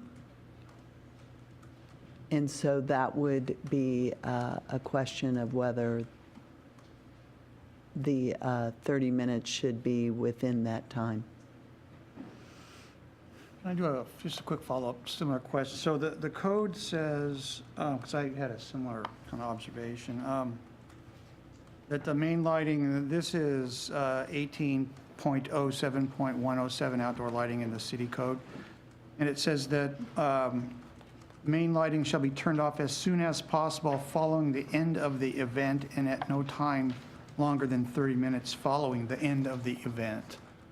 So the way the condition is written, it is assuming 10 o'clock is the end of the event if we're going to allow lighting to run until that period of time. So I had some follow-up questions for Mr. Crawford too, just about operation of the field and how that's going to work, nature of events that you anticipate, and how the lighting, so maybe I'll try to be more systematic about it, so just throw a bunch of at you. So can you talk a little bit about how the lighted fields that the school district currently has in operation function? You talked about an automatic shut-off up at Skyline, but does that mean the lights come on every day, they run until 10 at night, and then they go off?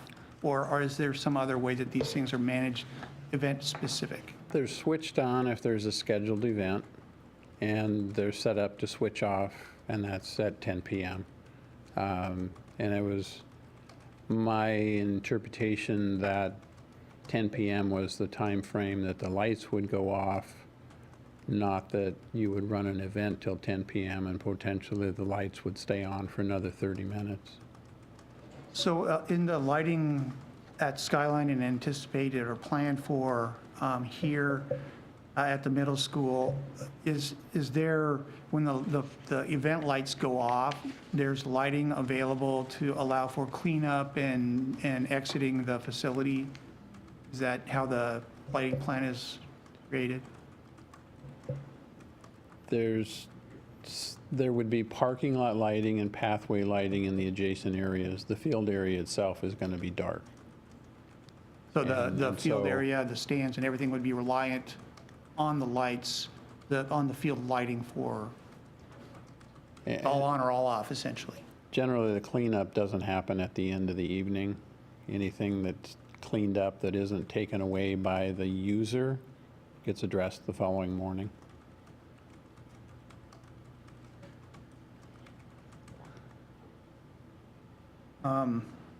So in the field area, when the lights go off, it's dark.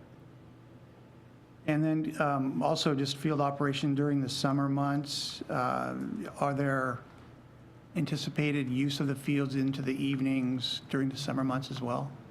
I would say that would be yes. That's not school district use, but that's community use, and it's largely Parks and Rec use.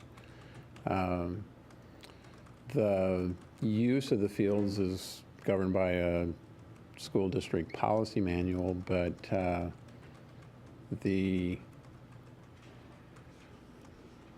rates and such are more favorable for in-district users.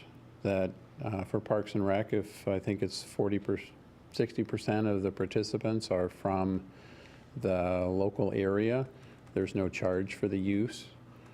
And the Parks and Rec use is pretty heavy. Okay. Just, can you bear with me? These are We'll bear all with you, kind of yes. related questions, so I'll just try to take them off my list here, just from an operations standpoint, since Mr. Crawford's at the microphone. You talked about minimal amount of seating that's provided in this facility. Can you talk a little bit about what's the amount of crowd that's anticipated and accommodated in this particular field?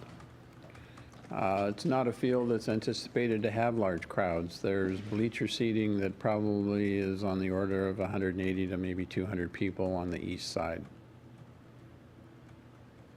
And then the potential for overlap with the high school events on this, is there coordination between what's happening with the high school and other adjacent fields and this, or? I think realistically, you would find that there would be overlap of use of the middle school field and the high school field, that there would not be an exclusive scheduling of one and not the other. So the answer is yes, they would potentially overlap. I would anticipate that would be true. Those are my questions about operations. Commissioner Harrison. Yeah, I'd like to go back to that slide that was on there before, please.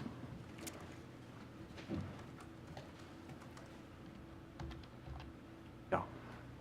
The IMS sport field will be limited to use up to 10 p.m., period. The field lights shall be turned off as soon as possible following the end of the event, and at no time longer than 30 minutes following the end of the game or event, period. Who enforces that?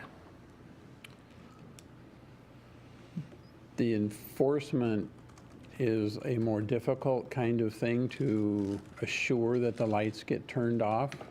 Why? Because there's a custodian in the building, and he's not monitoring the use of the field to know if somebody's finished at 9:30 or 9:45. The typical user signs up for a period of time, and it's going to run until close to the time when the lights are turned off. And so we found that to assure that the lights are off at a set time, they're on a timer. You don't have somebody forgetting about it, and the lights run till 11 o'clock or all night long. So, Mr. Crawford, can the school district tell the people that live around the school that those lights will go off at 10 p.m.? They'd be set on a timer to go off at a fixed time. If it's desired to be 10 p.m., it's 10 p.m. Okay, that says 10 p.m. I'm trying to determine what commitment the school district will make to the neighbors, and that is a flat statement there that the lights will be turned off at 10 p.m. and then the next sentence says as soon as possible. And my question is, who determines as soon as possible? Why can't it? I mean, isn't it likely, frankly? No, let's not get into conjecture, but just who determines as soon as possible? Because anybody that's going to sign up for the use of the field is going to sign up for the use of the field, and they're going to generally use it for as long as they can. So Right. They know that the lights are supposed to go off at 10 o'clock. The last block of time runs till 9:45 or 10 o'clock. And so they know by prior experience that the lights are going to turn off at 10 o'clock. They're going to wrap up and they're going to leave a little bit early because the field gets dark, so you don't play till 10 o'clock and have to leave in the darkness. So we can best assure that the lights are going to go off at a point in time if they're on a timer and they're not subject to somebody trying to remember to turn them off. And it's proven to be a better way to go about it. If we want to have the lights off at a fixed point in time, it's best to have them on a timer so they go off. Would you be comfortable with that sentence being deleted? As early as Field lights possible. shall be turned off as soon as possible following the end of the event, and at no time longer than 30 minutes following the end of the game or event? Because what think- I'm hearing you say is The lights are going to go off at 10 o'clock, period. I think it's a better management, and it's better for the adjacencies to have the lights go off at a fixed point in time, rather than try and say, okay, well, Tuesday night they got done early and it's 9:25 and we're going to turn them off at 10:50. At that point in time, somebody's got to manage that and manually do it. And if a custodian isn't thinking about it and gets busy with something, it maybe runs past 10 o'clock. So put them on a timer to turn off at a determined point in time is the best solution. Can I interject something here? No, I'm not finished yet, sorry, sir. What percentage of the activities on this specific field do you think, and if you don't have a specific figure based on past usage of the facilities there, but what percentage of this field, once it is illuminated, if it is, will be conducted by private, non-school district, soccer clubs, leagues, whatever? I don't know. We could probably do some research to find that. I know that a predominant portion of the time that isn't used by the school district is used by City Parks and Rec in support of their programs. So does the city Parks and Recs have the control over the contracts with soccer leagues and, non-school district entities that would like to use the field? They have priority for scheduling over user or non-local resident groups. Okay. The question of amplified sound has been raised a couple of times. So once again, amplified sound is not defined. So that's a concern that I have. The second is, who enforces no amplified sound? So at Issaquah High, Skyline, and the major stadiums, there's an amplified sound system that's installed in the facility, and there's speakers that broadcast to the surrounding field area. The middle school doesn't have an installed amplification system or speakers. It's within the realm of possibility that user groups are going to bring something that creates sound. Yep. Okay, so who tells them turn that off and get it out of here?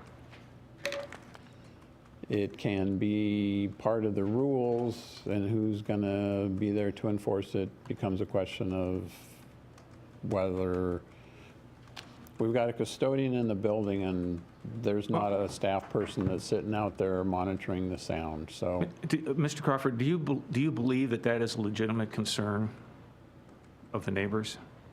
Amplified sound on this field? I think that there are times when there's probably users who would bring boom boxes or whatever. Okay, well,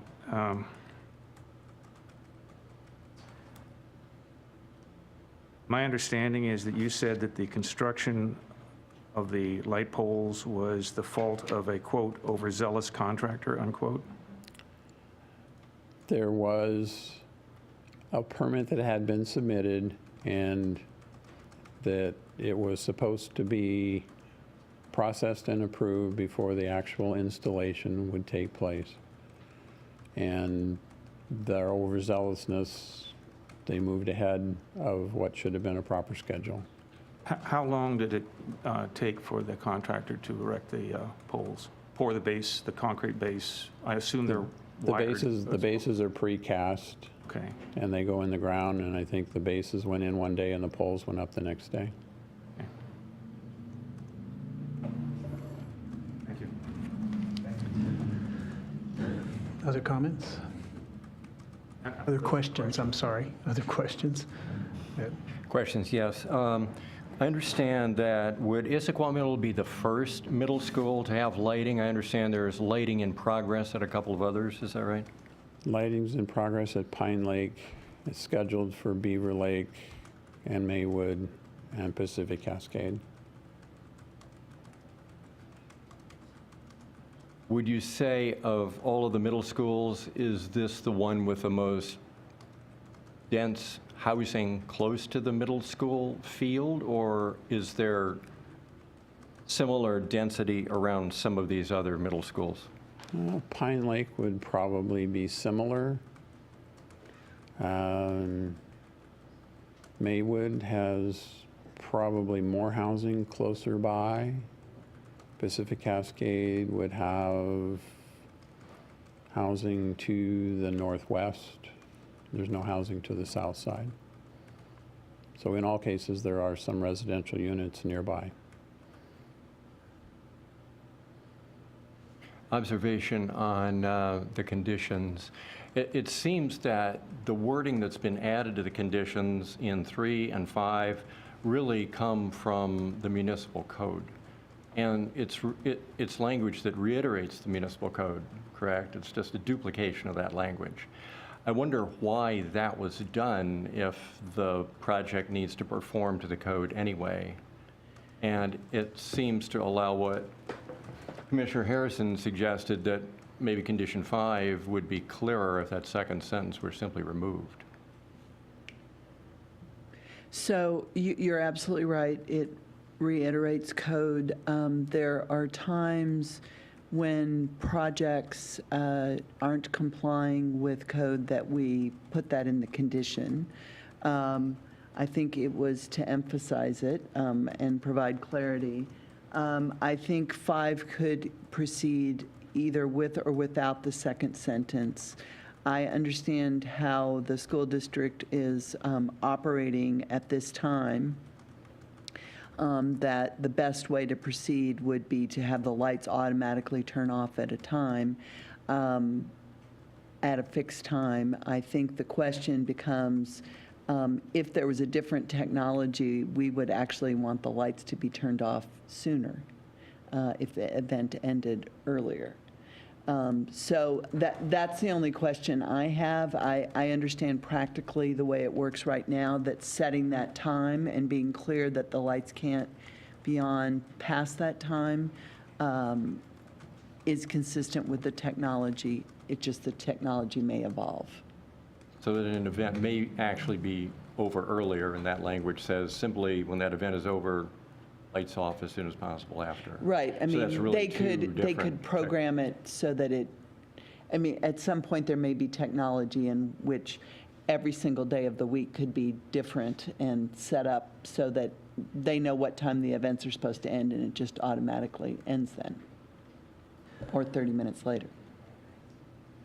Well, that would be one of my questions, is that it seems like the control of when the light goes off is shared between the school district and the park department.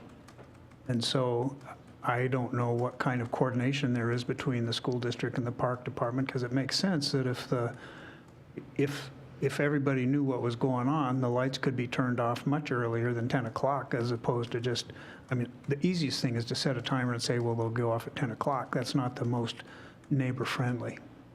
And so I'm wondering who would take the responsibility of doing that coordination and making, if you're setting a timer, it's not rocket science, I don't believe, and so you could adjust it to depending on when the approved events were scheduled, and it would avoid some of the non-permitted events taking place of just a bunch of guys going up there and playing touch football or something.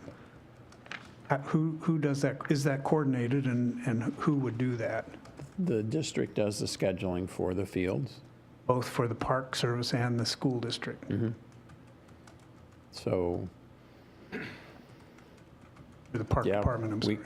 We could look and see what percentage of time scheduled events don't run till the anticipated end time. And lights don't come on if there isn't an event scheduled. So there could, I mean, there's a coordination of when the lights come on.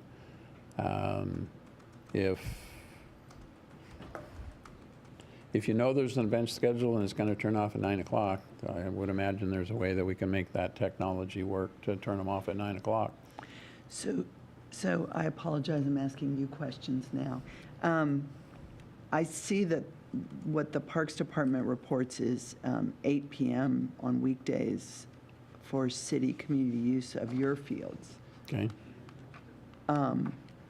So does that, I mean, the 10 PM that you were citing was related to the high school skyline.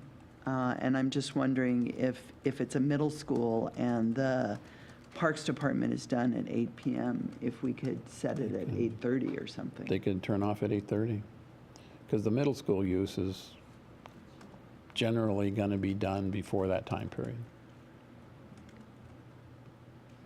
That was one of the questions from the public, is the scheduling, and recognizing that 10 o'clock with a bright light on may be abusive, and so how do we identify when a reasonable time for a middle school field activity would be reasonable to be turned off? Well, I would anticipate the majority of the use after the school district use is going to be Parks and Rec, and if they're only scheduling till 8 o'clock, it would be easy to just turn the lights off at 8:15 or 8:30 or something. Yeah. So More questions? It was a question I had about operations and the need for 10 o'clock. And there was discussion of, so there's this balance. Before I ask my question, there's this balance that we're trying to find between a significant investment of public dollars in these school facilities and trying to maximize the benefit of that investment and their use, and a need in the community for athletic fields that people can use. Well, at the same time, we have people who live right next door. We want to make sure we're sensitive to the impacts that they're having. And so it looked like, and I looked at the information on scheduling between the Parks Department provided, and it runs a little later on weekends. During the weekdays, they're done at 8, essentially. I don't know what the school district's plan is for operation, anticipated revenue generation, all that stuff about how this particular field gets programmed. But I'm looking for an alternative that's not 10 o'clock, to be honest with you, particularly during the week. Because personally, I think that's a little bit late to have an activity going on right next to a neighborhood that's this close to this particular use. Now, in the future, that might change that with some experience, but it seems that finding an appropriate time that strikes a balance, and I am not in the middle of the operations of the school, and I don't live in the neighborhood. But the idea of, we condition it, we've got to remember that's the condition of the approval, and they have to come back and amend the permit to change it. Right. So I don't know where other commissioners are and how they feel about timing here and operations of the field, and where the right balance is from a condition standpoint that we might want to impose that's different than 10, or whether you believe 10 is appropriate. I absolutely agree with you. I wonder what the impacts would be if we changed that 10 PM to 9 PM. I might go a step further and say 7:30. Yeah. I think most of my questions were answered. Who determines that? Is it the Parks Department or the school that determines that deadline? Part of that is, what is the norm? If we do limit it to 8, for instance, is that allowing the Parks Department the full potential? So I don't know who would address that question for them to hold events at the field. So given what we've heard from the community, I would push for an earlier time. So the slide that I had up a moment ago, let me just put it back up.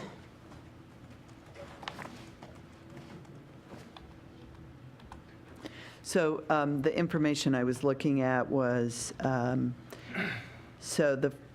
for city fields, they go until 10 PM, which was my error and not reading closely enough to see that for city and community use of ISD fields, it's 8 PM on weekdays and 5 PM on Saturdays. So, I completely agree with Commissioner Brennan that we're trying to strike a balance between an investment in a public facility that it's not just the school, but the city is using and trying to limit the impact to the neighborhood. And the fields are not a revenue generator. The policy's set up so that local users basically have the fees waived. In the worst case condition, if it's rented out by a public, or not a public, but a private user, non-local resident group, it's $40 an hour. So the school district's not making money off the use of the fields. And I think that coordination with Parks and Rec scheduling makes a lot of sense. I mean, that was the primary user for the extended hours. The middle school itself is going to use the fields for a period of time after school, but that's not going to go beyond the 8 p.m. timeframe.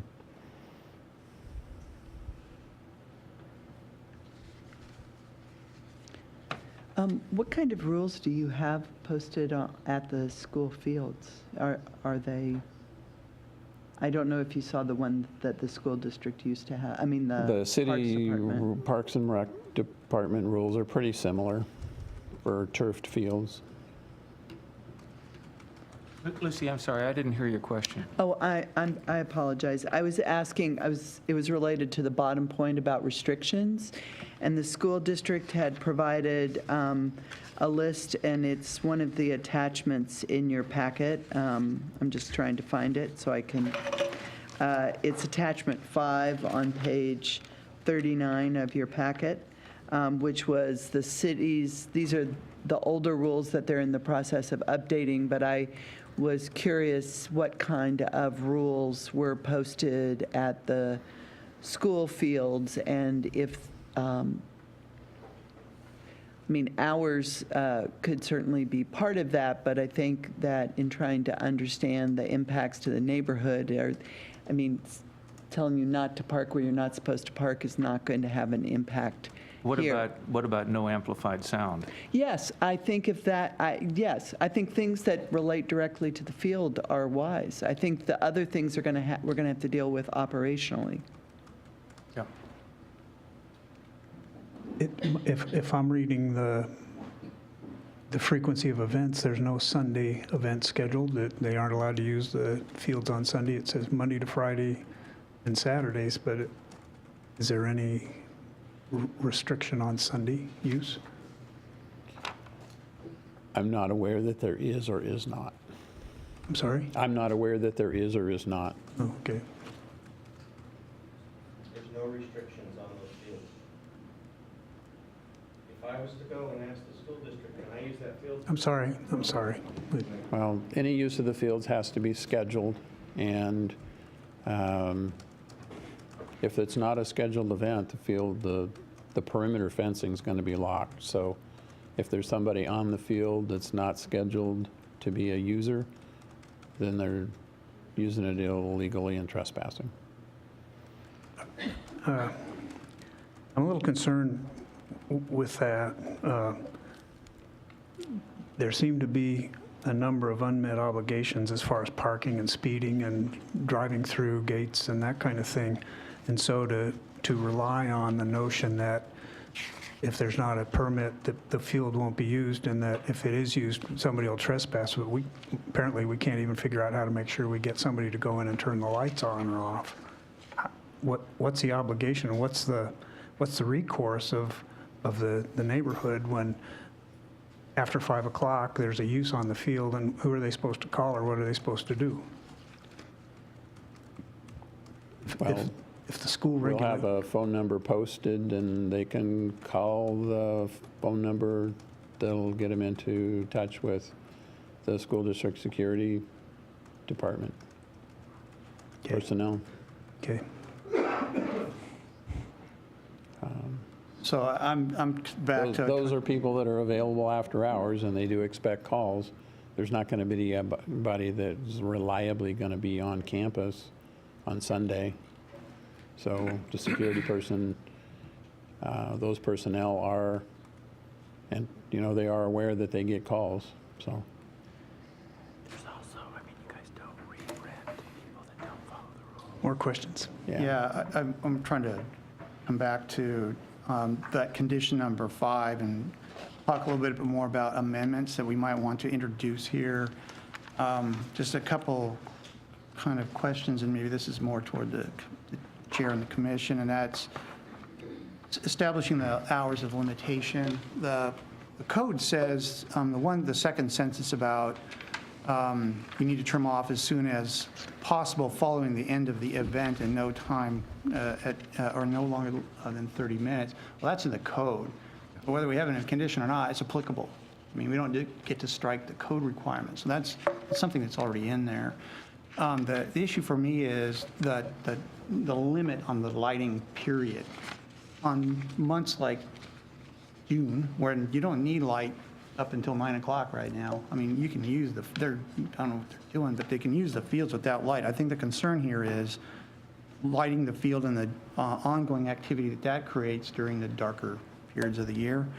So this notion of trying to, and it's fairly conservative from an operation standpoint, but this 8 o'clock cutoff that is typical for most events seems to be an appropriate place. And then, like I said, at some point into the future, if that isn't workable or we find that there's different ways to manage this that would allow later, and then they would have to come back and amend. But I'm generally comfortable with 8 o'clock. I think that's reasonable. The maximum period of lighting would occur up until 8 p.m. And then also the code says that there needs to be lighting that's not the field lighting, but lighting for allowing people to exit and clean up after an event. So that's a code requirement. So somehow the plan needs to reflect that. And it sounds like from what Mr. Crawford said, it doesn't include that right now. So that's a city code requirement. So two thoughts. One is in terms of the low-level lighting, I think that was addressed through the rest of the lighting for the site. So that I think the issue is when do the sports field lights go off, because the site lighting is already present. Okay. The one suggestion I would have relative to you're absolutely correct, of course, that the code says it has to go off as soon as possible, no longer than 30 minutes. If we set a time, though, I think there would be value in the condition clarifying the relationship between the 30 minutes and when the lights have to go off. Is the 30-minute, if it's supposed to be off at 8 o'clock, is the 30 minutes, then that means the events have to end at 7:30? Or are we saying that the events end by 8 and the lights are off by 8:30? Because I think going forward, we'll have some confusion about it, just like we are having in reading the not so well worded condition about how those two pieces relate to one another. And clarifying that would be, I think, really helpful for all parties. It seems like well, I don't know if we want to change a condition now or not. We can wait. Right. I don't know if there are any, I mean, I have a Word document with all the conditions so we can edit it on screen. I think the question is, are there any other items that we want to address, or is it just that condition? It does seem like there would be value to adding a condition that rules will be posted, including no amplified sound. And I don't know if there are other items that are worth specifying in that. I did have one other question. It was just, I didn't understand it. What constitutes a special event? And are those allowed or are those not allowed? I was unclear on that. So special event permits, the definition is unfortunately vague. I did go to the person who manages those permits to try and get some clarity around that. And I think that's why the example of the high school sporting events not requiring a special event permit was given, because that was sort of, it's more by how it's been used. I mean, it typically is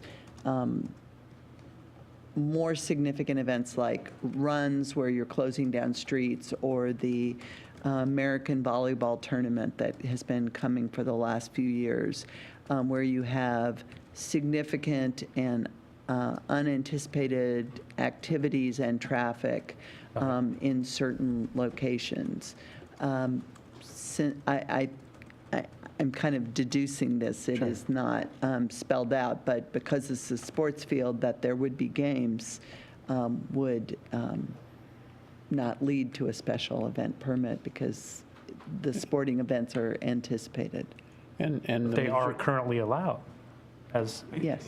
Lucy, just at that point, Kevin, or Commissioner, I'm sorry, is not the distinction between a school district event, a city-sponsored event, and a private event? Because special is almost unnecessary. An event is, by definition, is a special happening.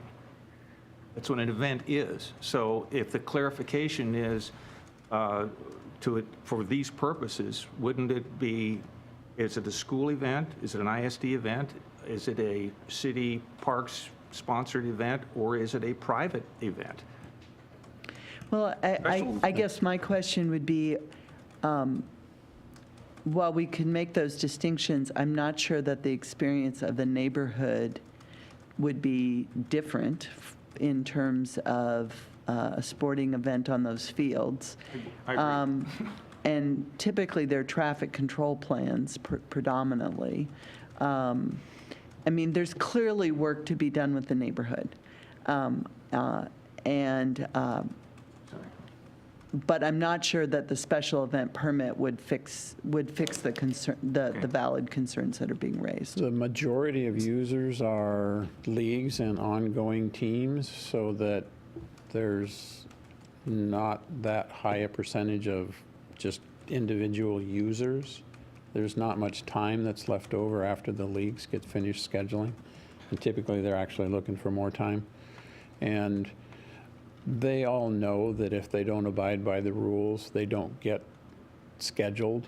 So that's a sort of somewhat self-policing issue. There's more demand for the use of the fields than there is time available. And so if they're not behaving, they're not going to get rescheduled, they're not going to have use of the fields. Would it be possible to place a condition of no special events, or is that outside the purview of this particular hearing? Can you say more of what you're thinking? Well, just say no special events, by permit or otherwise. So then the question becomes, what's a special event? Is the middle school use of the field until 6:30 a special event? Is from 6:30 to 8 o'clock a special event? Because it would seemingly be that the school district or Parks and Rec would have to apply for a special event for nearly every night to accommodate the potential use, and I don't know how long in advance you have to apply for a special use permit. Well, I guess, so let me explore what you might see if I'm gathering. So if there's a sporting event on the field, that wouldn't seem like a special event.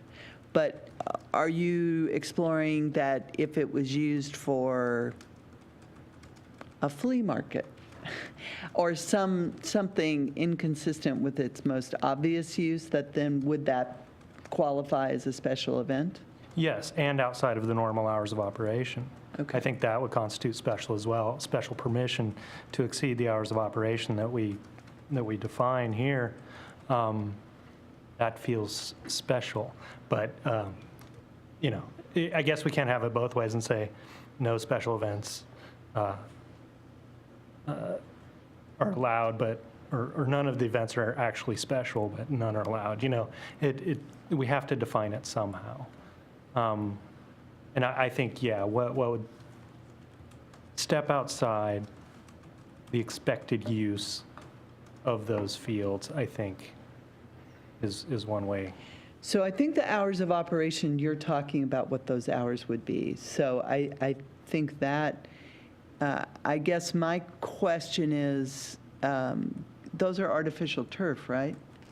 Would you allow anything other than a sporting event on an artificial turf field? Well, there might be some events that that would abide by the rules of the use of a turf field that wouldn't normally occur, and if I would concur that if something were to be proposed that was outside of the approved hours, then it's certainly a special event. Off the top of my head, I can't think of anything particularly, but maybe there's a breast cancer walk or something that brings in a larger number of people than a normal.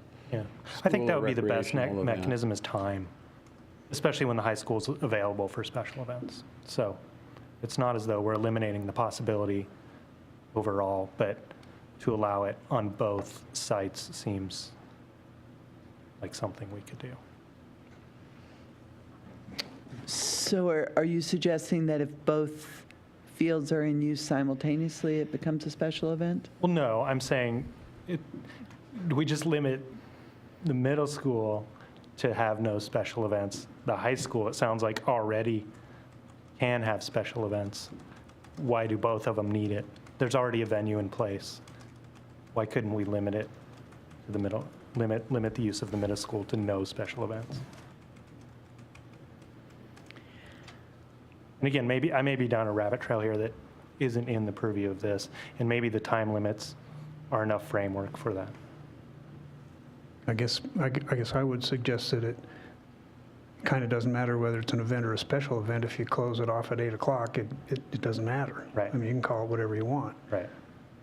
And I think your statement that it probably has more to do with the time than anything else. And if the hard and fast rule is whatever it is, well, we don't care what you do, whatever you do, you have to be done at 8 o'clock. The lights go out at 8 o'clock. So you have to be done at 7:30 if you want. And we're talking just about the middle school. Yes. No, that's what we're talking about here. Okay.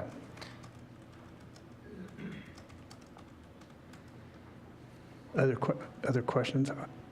I had a question for our lighting specialist, if that was appropriate. Thank you, Mr. Crawford. Kind of appreciate your standing in. One of the comments that somebody from the public made, or maybe several, talked about the ability to screen some of the lighting, and while it looked like from the photograph, the lighting photograph, that a lot of the lighting stayed within the field. Is there ways to shield the light bulbs so they can't be seen? I mean, that seemed to be a major concern, especially from the trail alongside the bus parking terminal or whatever it's called. I'm going brain dead.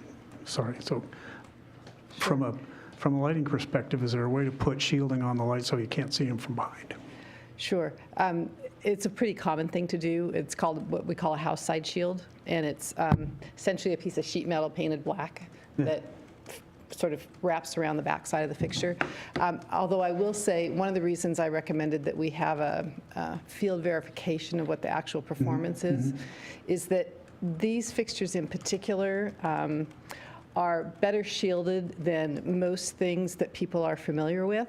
So they've already got really good shielding built into them, and it may not be necessary. So, but a field verification is really the only way to determine if that's true or not, and particularly because here we've got quite a broad change in the topography. As Lucy mentioned before, the people who are lower than the field are going to be more significantly impacted than the people who are higher than the field. Right. And so they're the ones who, if a shield would benefit someone, it would be the people on the lower side of the field. And the kinds of calculations that have been submitted don't really give you that information because they assume everything's flat around it. So that's why you need to do the field or the site verification to determine that. But it is possible to do.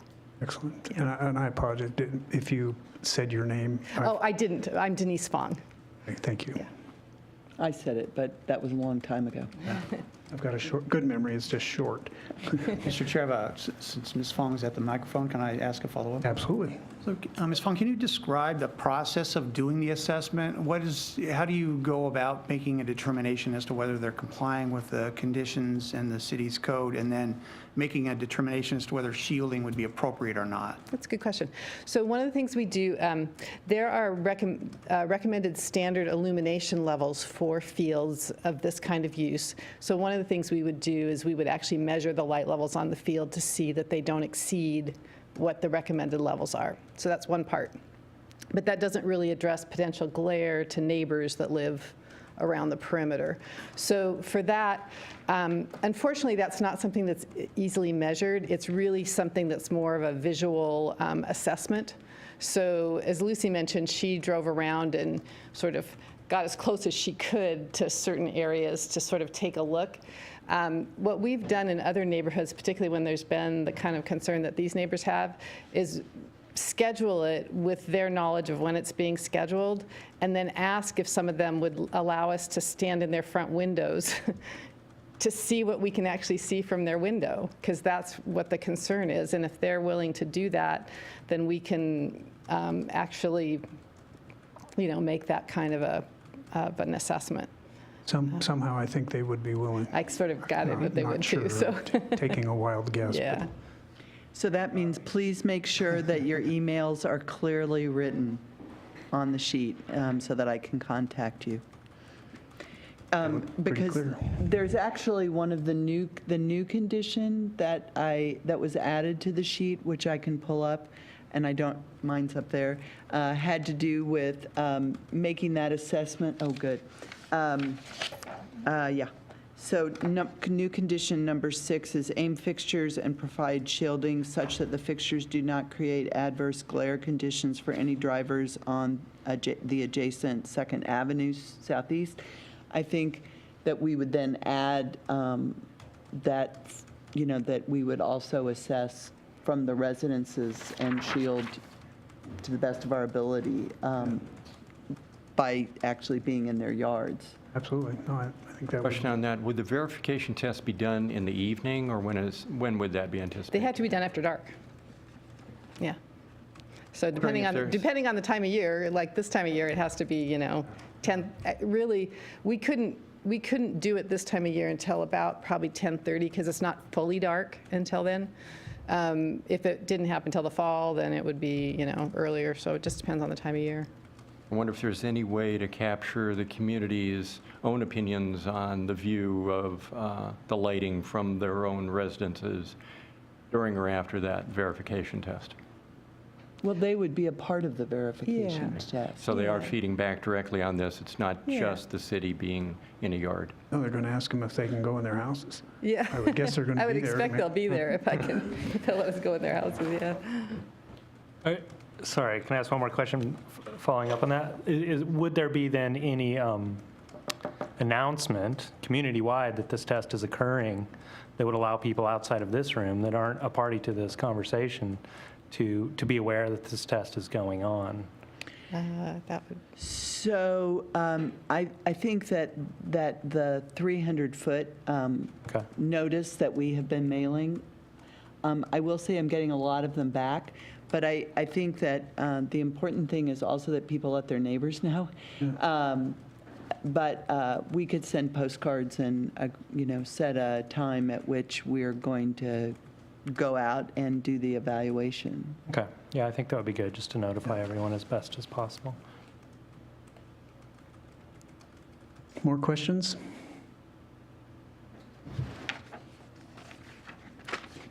How about comments?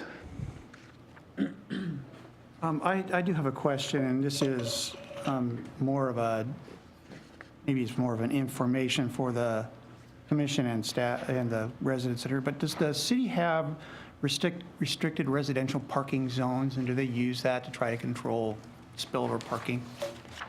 No, we've discussed them, but they haven't gone forward. So the one thing I will say is that I know that 3 additional police officers were hired for enforcement for a trial period. And I don't know exactly, I don't know their schedule or exactly how they're doing more enforcement. But RPZs, residential parking zones, have not been used in the city yet.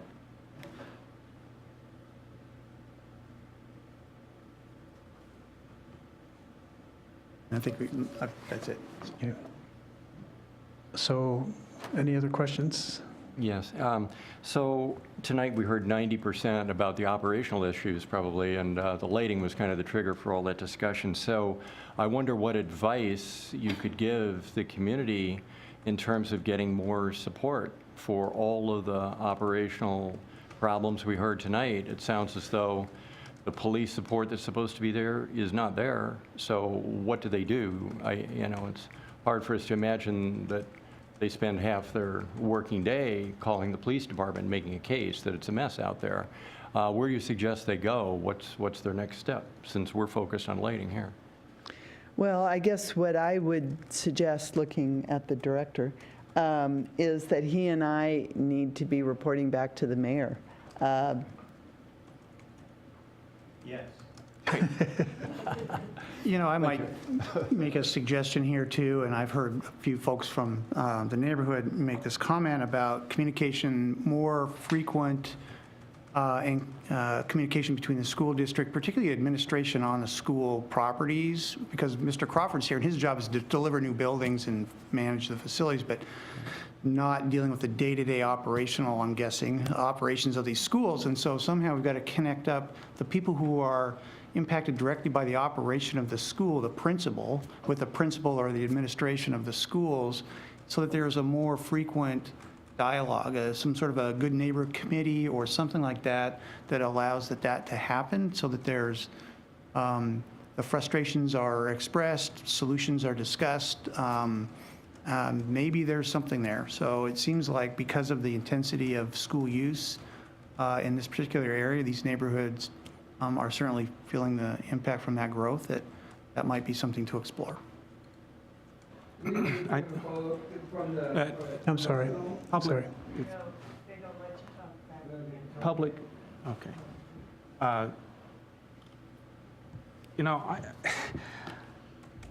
When I was reading this packet and thinking back over the length of this issue, I apologize for what I'm about to say, but I kept thinking of an old Steve Martin routine.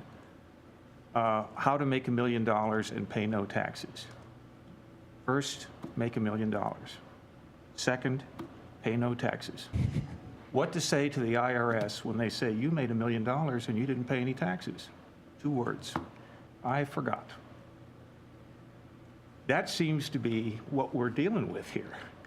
The problem with communications is the illusion that it occurs. And on this particular subject, we have had a couple of years of experience now of breakdowns in communications, down to and including an overzealous contractor. My opinion is that this is a textbook example of the kind of failure of communications that causes public cynicism and lack of faith in our democratic system at the municipal level. And it's got to be fixed. And this is symptomatic of this is actually an opportunity for the city and the school district to start talking together to address a problem that this commission has heard at least for the last 5 years on ISD-related projects and their impact on the community. Something ought to change soon. So that sounded more like a comment than a No, I was. I thought we were in the question, comment. I thought we were in the comment. The questions were over. Sorry. No, that sounds like that was a great comment. And I think we would probably all agree with that. We've heard a lot of that failure to communicate come back. So how about other comments? Since we're at permit decision, it's probably past comment period, but we got to make a choice. Okay. So that would be my comment. Okay. So I think it would be useful now if we could pull the conditions up and maybe hone in on what we're going to do here.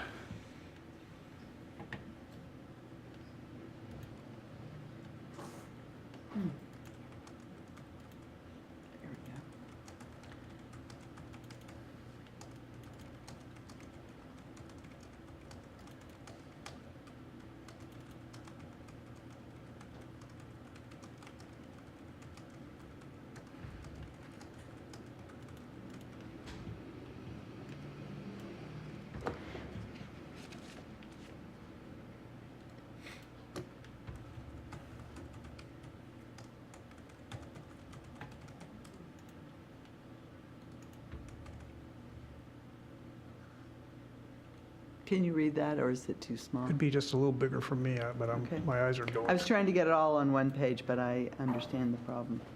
That's better. Is that Thank better? you. Yes, ma'am. We have it in our packets on page 23. And then the new one I added here and on your motion sheet.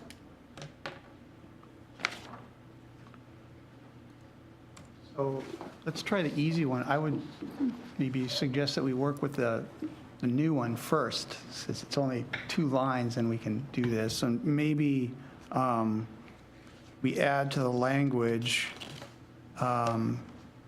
says after, let's see, it would read, conditions for any drivers on the adjacent 2nd Avenue Southeast and to minimize glare at neighboring residential properties. The idea here, and maybe this isn't the right wording, but the idea here is that we're going to evaluate light fixtures for glare to make sure we don't create a road hazard, but we're also going to be looking at it from the impact of the residential properties. And the use of the word minimize doesn't always mean we're going to be able to block it, because there may be other things that limit the ability to shield it, but at least we would take a look at the impact and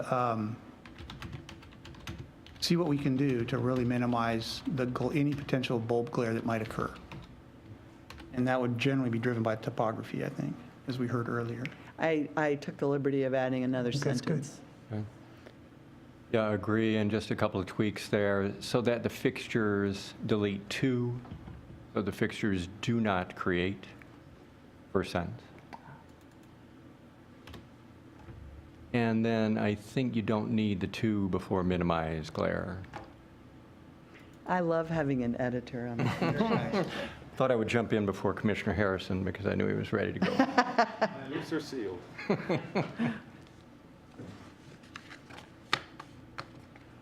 Any other additions or edits to number 6?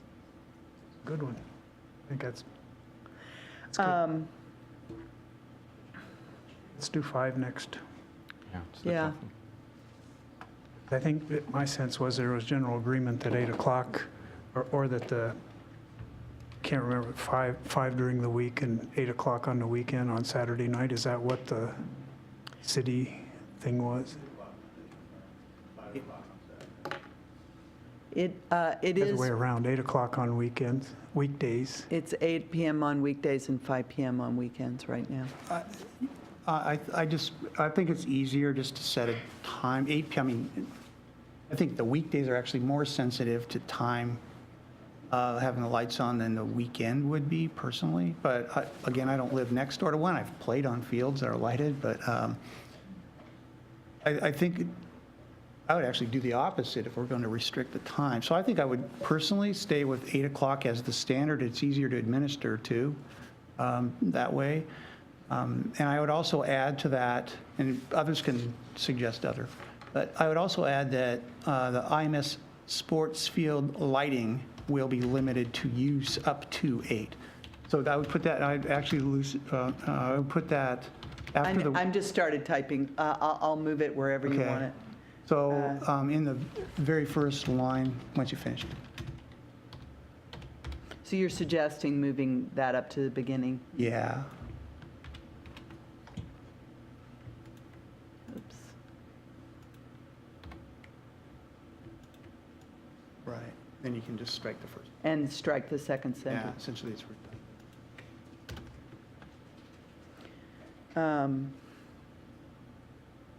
So I'm wondering about Lucy's concern regarding the ambiguity there.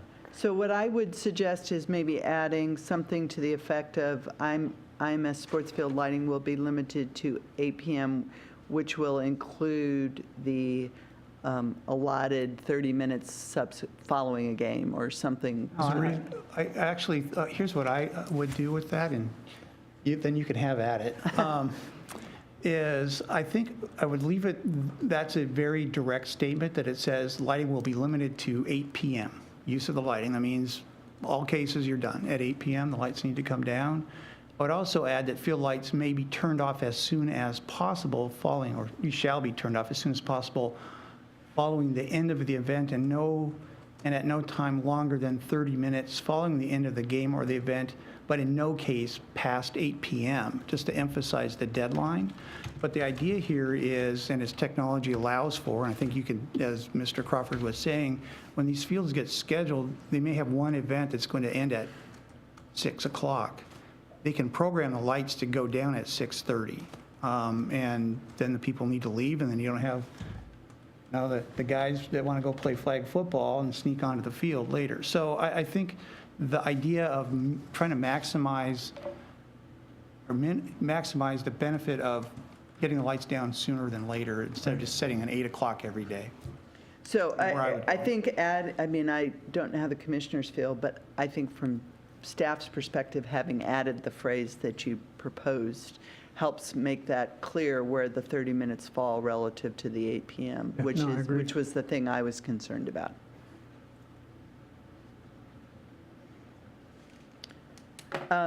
So I think the only other condition, potential condition that we discussed was requiring that rules be posted, which would include no amplified sound. Thank you for remembering that.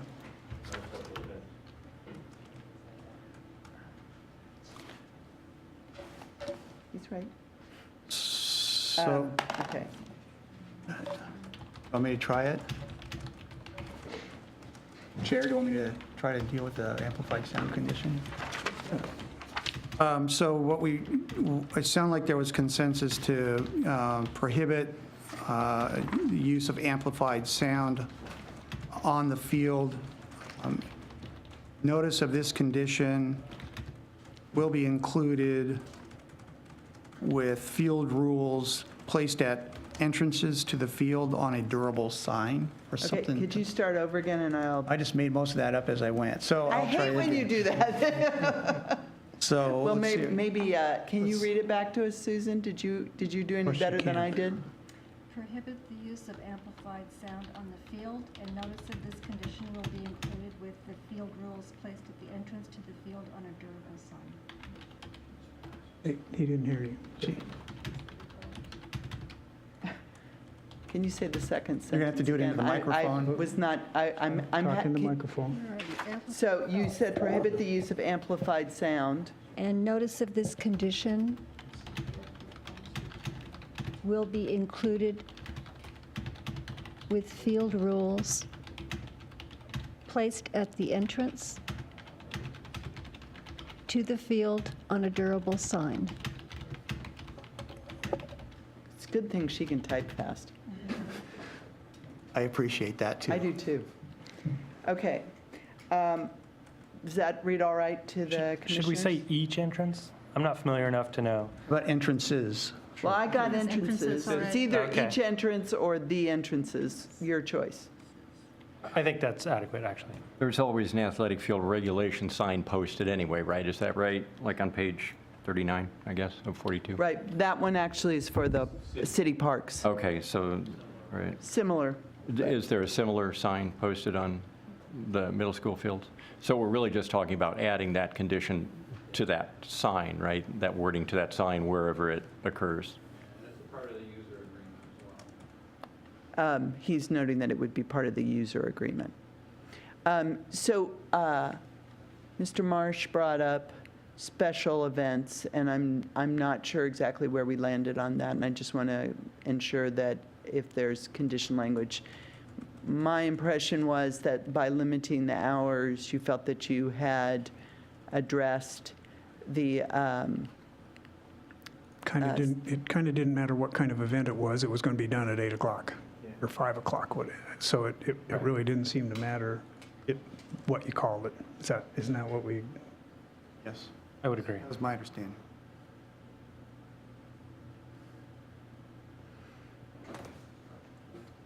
So other comments, concerns?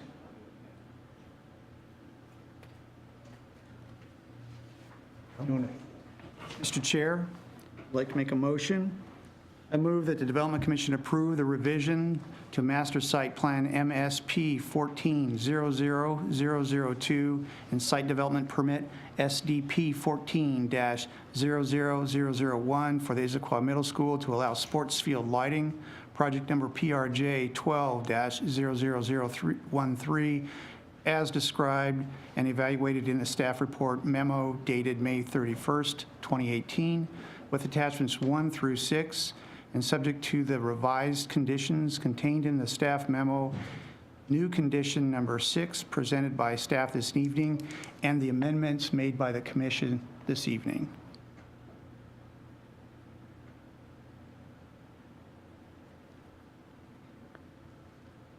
Need a second. Yeah, we need a second if, I'm sorry. discussion, I think it's really attachment, or new condition number 6 and 7, right? Thank you. Yes. And edits to number 5. And edits to number 5. Right. I said edits made this evening, but yes. Yes. All of the above. Yes. Thank you. So discussion, further discussion? Is there a second? Yes. Okay. Didn't Commissioner, somebody, I thought somebody said, I'm sorry. I would second. Okay, thank you. Now discussion, further discussion. All those in favor of the amendment as proposed with the corrections, say aye. Aye. All opposed? No. Okay.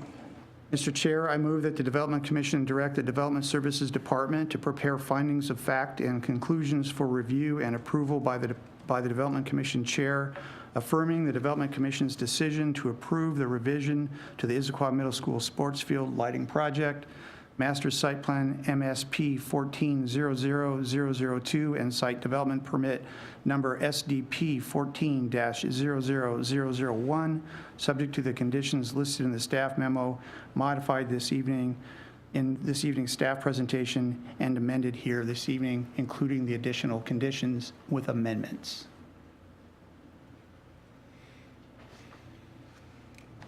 We have a second? I would second. All right. Any discussion? Okay, all those in favor of approval, say aye. Aye. Aye. Opposed? No. The motion is approved. So that ends our discussion, our public hearing meeting on the middle school land use permits. I don't know who wants to stay for the roof form of Gilman lots, but before anybody leaves, contrary to some of the comments made earlier, the reality is that as you get together and voice your concerns, the city listens and we hear, and we appreciate the effort being made by the community to be able to really let us know how they feel. That's really a vital part of this democratic process, and we appreciate it a lot. Thank you. So, Lucy, do you want to? So, following our meeting, I guess about a month ago, where you approved the site development permit for the work lofts, you had written a condition regarding the form of the roof, and there was a lot of discussion about whether it was complex enough or met the intent of the architectural design manual. And so the applicant went back, made some changes. Staff looked at the roof in particular, so we're bringing this back just to kind of close the loop with the commission. So your condition number 6 was that roof forms shall be more complex through the use of dormers or other features consistent with arts and crafts style. So I include our first submittal in the lower right-hand corner mostly because it's just a good view to see what the form of the roof is, even though it's continued to evolve since that time. These are from the submittal which you approved. This is the third submittal where they have added an additional dormer. I think in staff looking at this additionally, our thoughts were that one of the characteristics, sorry, words are failing me at this hour. One of the characteristics of arts and crafts is that it's limited to 200 feet, and I think having to address this condition is identifying why there is that limitation.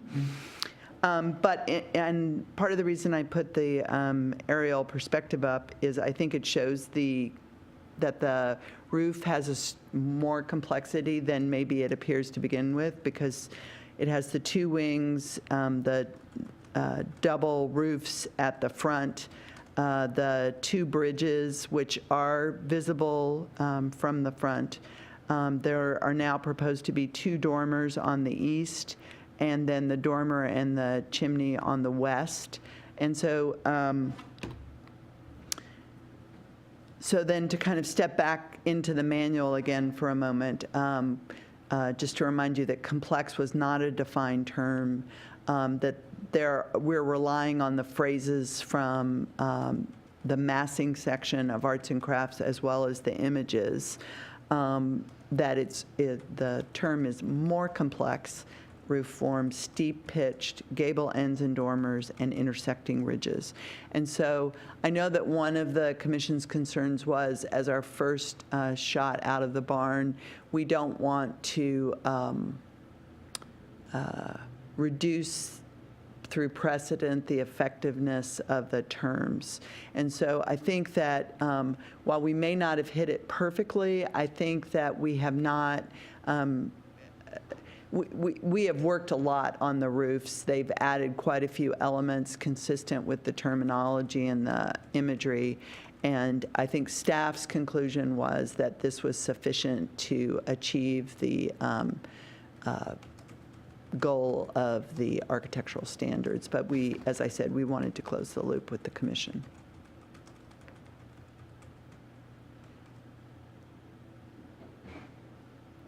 Questions? Looks like a good solution to me, and I think we should remember that the first bullet really says, I think, more complex roof forms than craftsman. So it's not an ultimately complex roof form, it simply says more complex than craftsman. I think they've done a good job of trying to recreate a traditional style in a more contemporary building. No problem with it. I agree. I think it's an improvement to what we saw. It's modest, but it does break the building up a little bit more, adds a little more complexity, which I think we were looking for. I think what you said was well stated about we're trying to find our way and how we apply these new regulations and understand them. So this was, I think, a really good first one to try, because it added some challenges for us to try to figure out how it fit. And then when we did figure out how it fit and what style, trying to figure out how to make those characteristics work. And I think at the end of the day, I think the building improved fairly significantly from the original. So we'll see how it goes now that we have these standards in place as the commission works. I think it is a really great new set of tools for us, and we just have to practice using them. And I agree. I think it's almost ironic that we had these two agenda items in the same meeting, because this one, to me, is encouraging. Encouraging in terms of the process, in terms of having this new toolbox, figuring out which tool to apply to achieve the desired goal. And I believe that, as has been noted by my fellow commissioners, that the improvements that have been made are good and consistent. So would you go back one slide? That submittal number 3, I was looking at submittal 1. We took the fireplace, the chimney off, right? That's not any longer part of the... It's the other side. So, right, so the side that we're looking at up in this upper right-hand corner, this side right here is the one we're looking at here, and the chimney is on the other side. I know that there was a lot of discussion about the chimney. I can't remember where we ended up. Some reason for it, right? It wasn't just mechanical. Right. It wasn't completely gratuitous. The lofts that have the fireplaces are a little more expensive. Yeah. Okay. Okay, so. Dick, I guess I yes. just have one last comment with respect to precedent. It's like, well, yes, this does potentially set a precedent, but I guess I'd like to emphasize to all of us, precedent really lies with us going forward, right? And so it's a lesson learned to understand these tools, study these tools, and use them to great effect to enhance the buildings that come through after this one. Yeah. It really is with us. And I guess what I'm saying is I don't have that much concern about this setting a negative precedent, although in the end of the day, it's not perfect. It meets the spirit of the design criteria, and it really does just lie with us going forward. So that's all I have to say. And thanks for all your work on Yeah, that. and I think we all feel better about the product that we're getting at the end than we might have a year ago. Sure. Right? I mean, I think so. So, Well, and I think, I know many of the commissioners have said this. And I was just thinking about it as you were speaking. One of the things that I always do with my staff is during some nice weather month like August, we take a day and we go to all the buildings that have been built that year and talk about whether we think they worked or not and what didn't work and what are because pictures are never and drawings are never the same as the reality. Right. And so it may mean that we need to have some field trips with the commission to, once a year go out and look and see how the things that we worried over, are those the things we should have worried over? Is the language in the design manual getting us the thing, is addressing the things? Are there clarifications or additional tools? I mean, I know that we have really emphasized that it's a living document, and I think we have to be thoughtful and creative about how we go about achieving that, and it may not be sitting in this room. I would be delighted to take part in that expedition. You've always wanted to do site visits. I think it was really helpful when we were putting the design manual together that we all were encouraged to go out and look at buildings that we thought were good, bad, and ugly. And so being able to look at what we built this year or what was built this year or even the last couple of years would be huge. And the other comment I wanted to make was the notion of you're going to invite the public to offer their houses and views on those lighting. I'd like the commission to be aware of when that is. Sure, absolutely. That makes a lot of sense. So. The other thing, Keith's not here, the moratorium has been lifted. No. There are a bunch of new tools, some of which, he worked on some, I worked on, different people have worked on them. I think that we are hoping before, because we don't have any immediate projects that are coming in under the manual, or that are like ready to come to you, that we have talked about doing a mock project because there are new district vision tools that have developer obligations. There are affordable housing tools, there are parking, there's a number of things, and we want to make sure that we have an opportunity to have, without an applicant, a frank and good test of those so that you all have an opportunity to be familiar with them before you're actually getting an application ahead of time. That would be excellent. And I assigned that to him. Lucy, are you going to be at the North Bend meeting on the 16th of June? The state planning seminar thing? I know Commissioner Morgan and I have signed up for it, but the planning short course, no, I did not sign up for that. So she's a professional planner. Yeah, well. Well, no, but here's what I will say. Thank you very much, Mr. Brennan. And I thought she was going to be instructing. No. Yeah, good recovery. I will say that when all of our 4 new planners started last year, I had them go to the same short course last year because as a short course in state planning, and we had several planners from out of state and planners who had not necessarily worked in the public setting on this side of the table, various. It is an excellent way to get a picture. Would you be willing to send that? Is it too late to sign up? I just completely zoned that out, but I would like to attend that. Unless If you, it's full, I doubt it's too late. Yeah, I agree. would you send that out? I'll look for it, yep. Appreciate it. Thank you. Lucy, also, it may be 15 years ago. I don't remember when the city did this, but one of the things that I remember distinctly in terms of a positive experience for the commission and perspective and education and communication was there was an evening where we convened here, got on a bus, and went to Mercer Island and to Bellevue and met with planners there about their challenges, basically what we're facing now. And as I recall, there was a consulting company that was working with the city at the time that went on that trip with us and talked about, on the way out and back. And I found that to be a very, very helpful experience to see what our colleagues in other local east side towns were doing and why and what their problems were. And, if we can do that again, or just at least consider it, it might be. I'll find, I wasn't, that was. It was a long time ago. It was before my time. It just. But, I stopped mean, we using did do horses. that with UVDC in the very beginning. The other thing, so two thoughts, as Nishita indicates, we have a new commissioner. We have a training, a videotape training that I will send you. I will send to all the commissioners, but I particularly want Nishita to see it.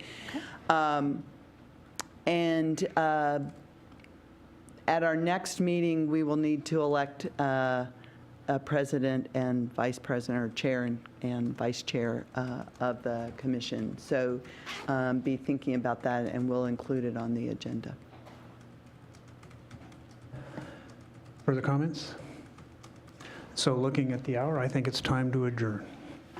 Thank you.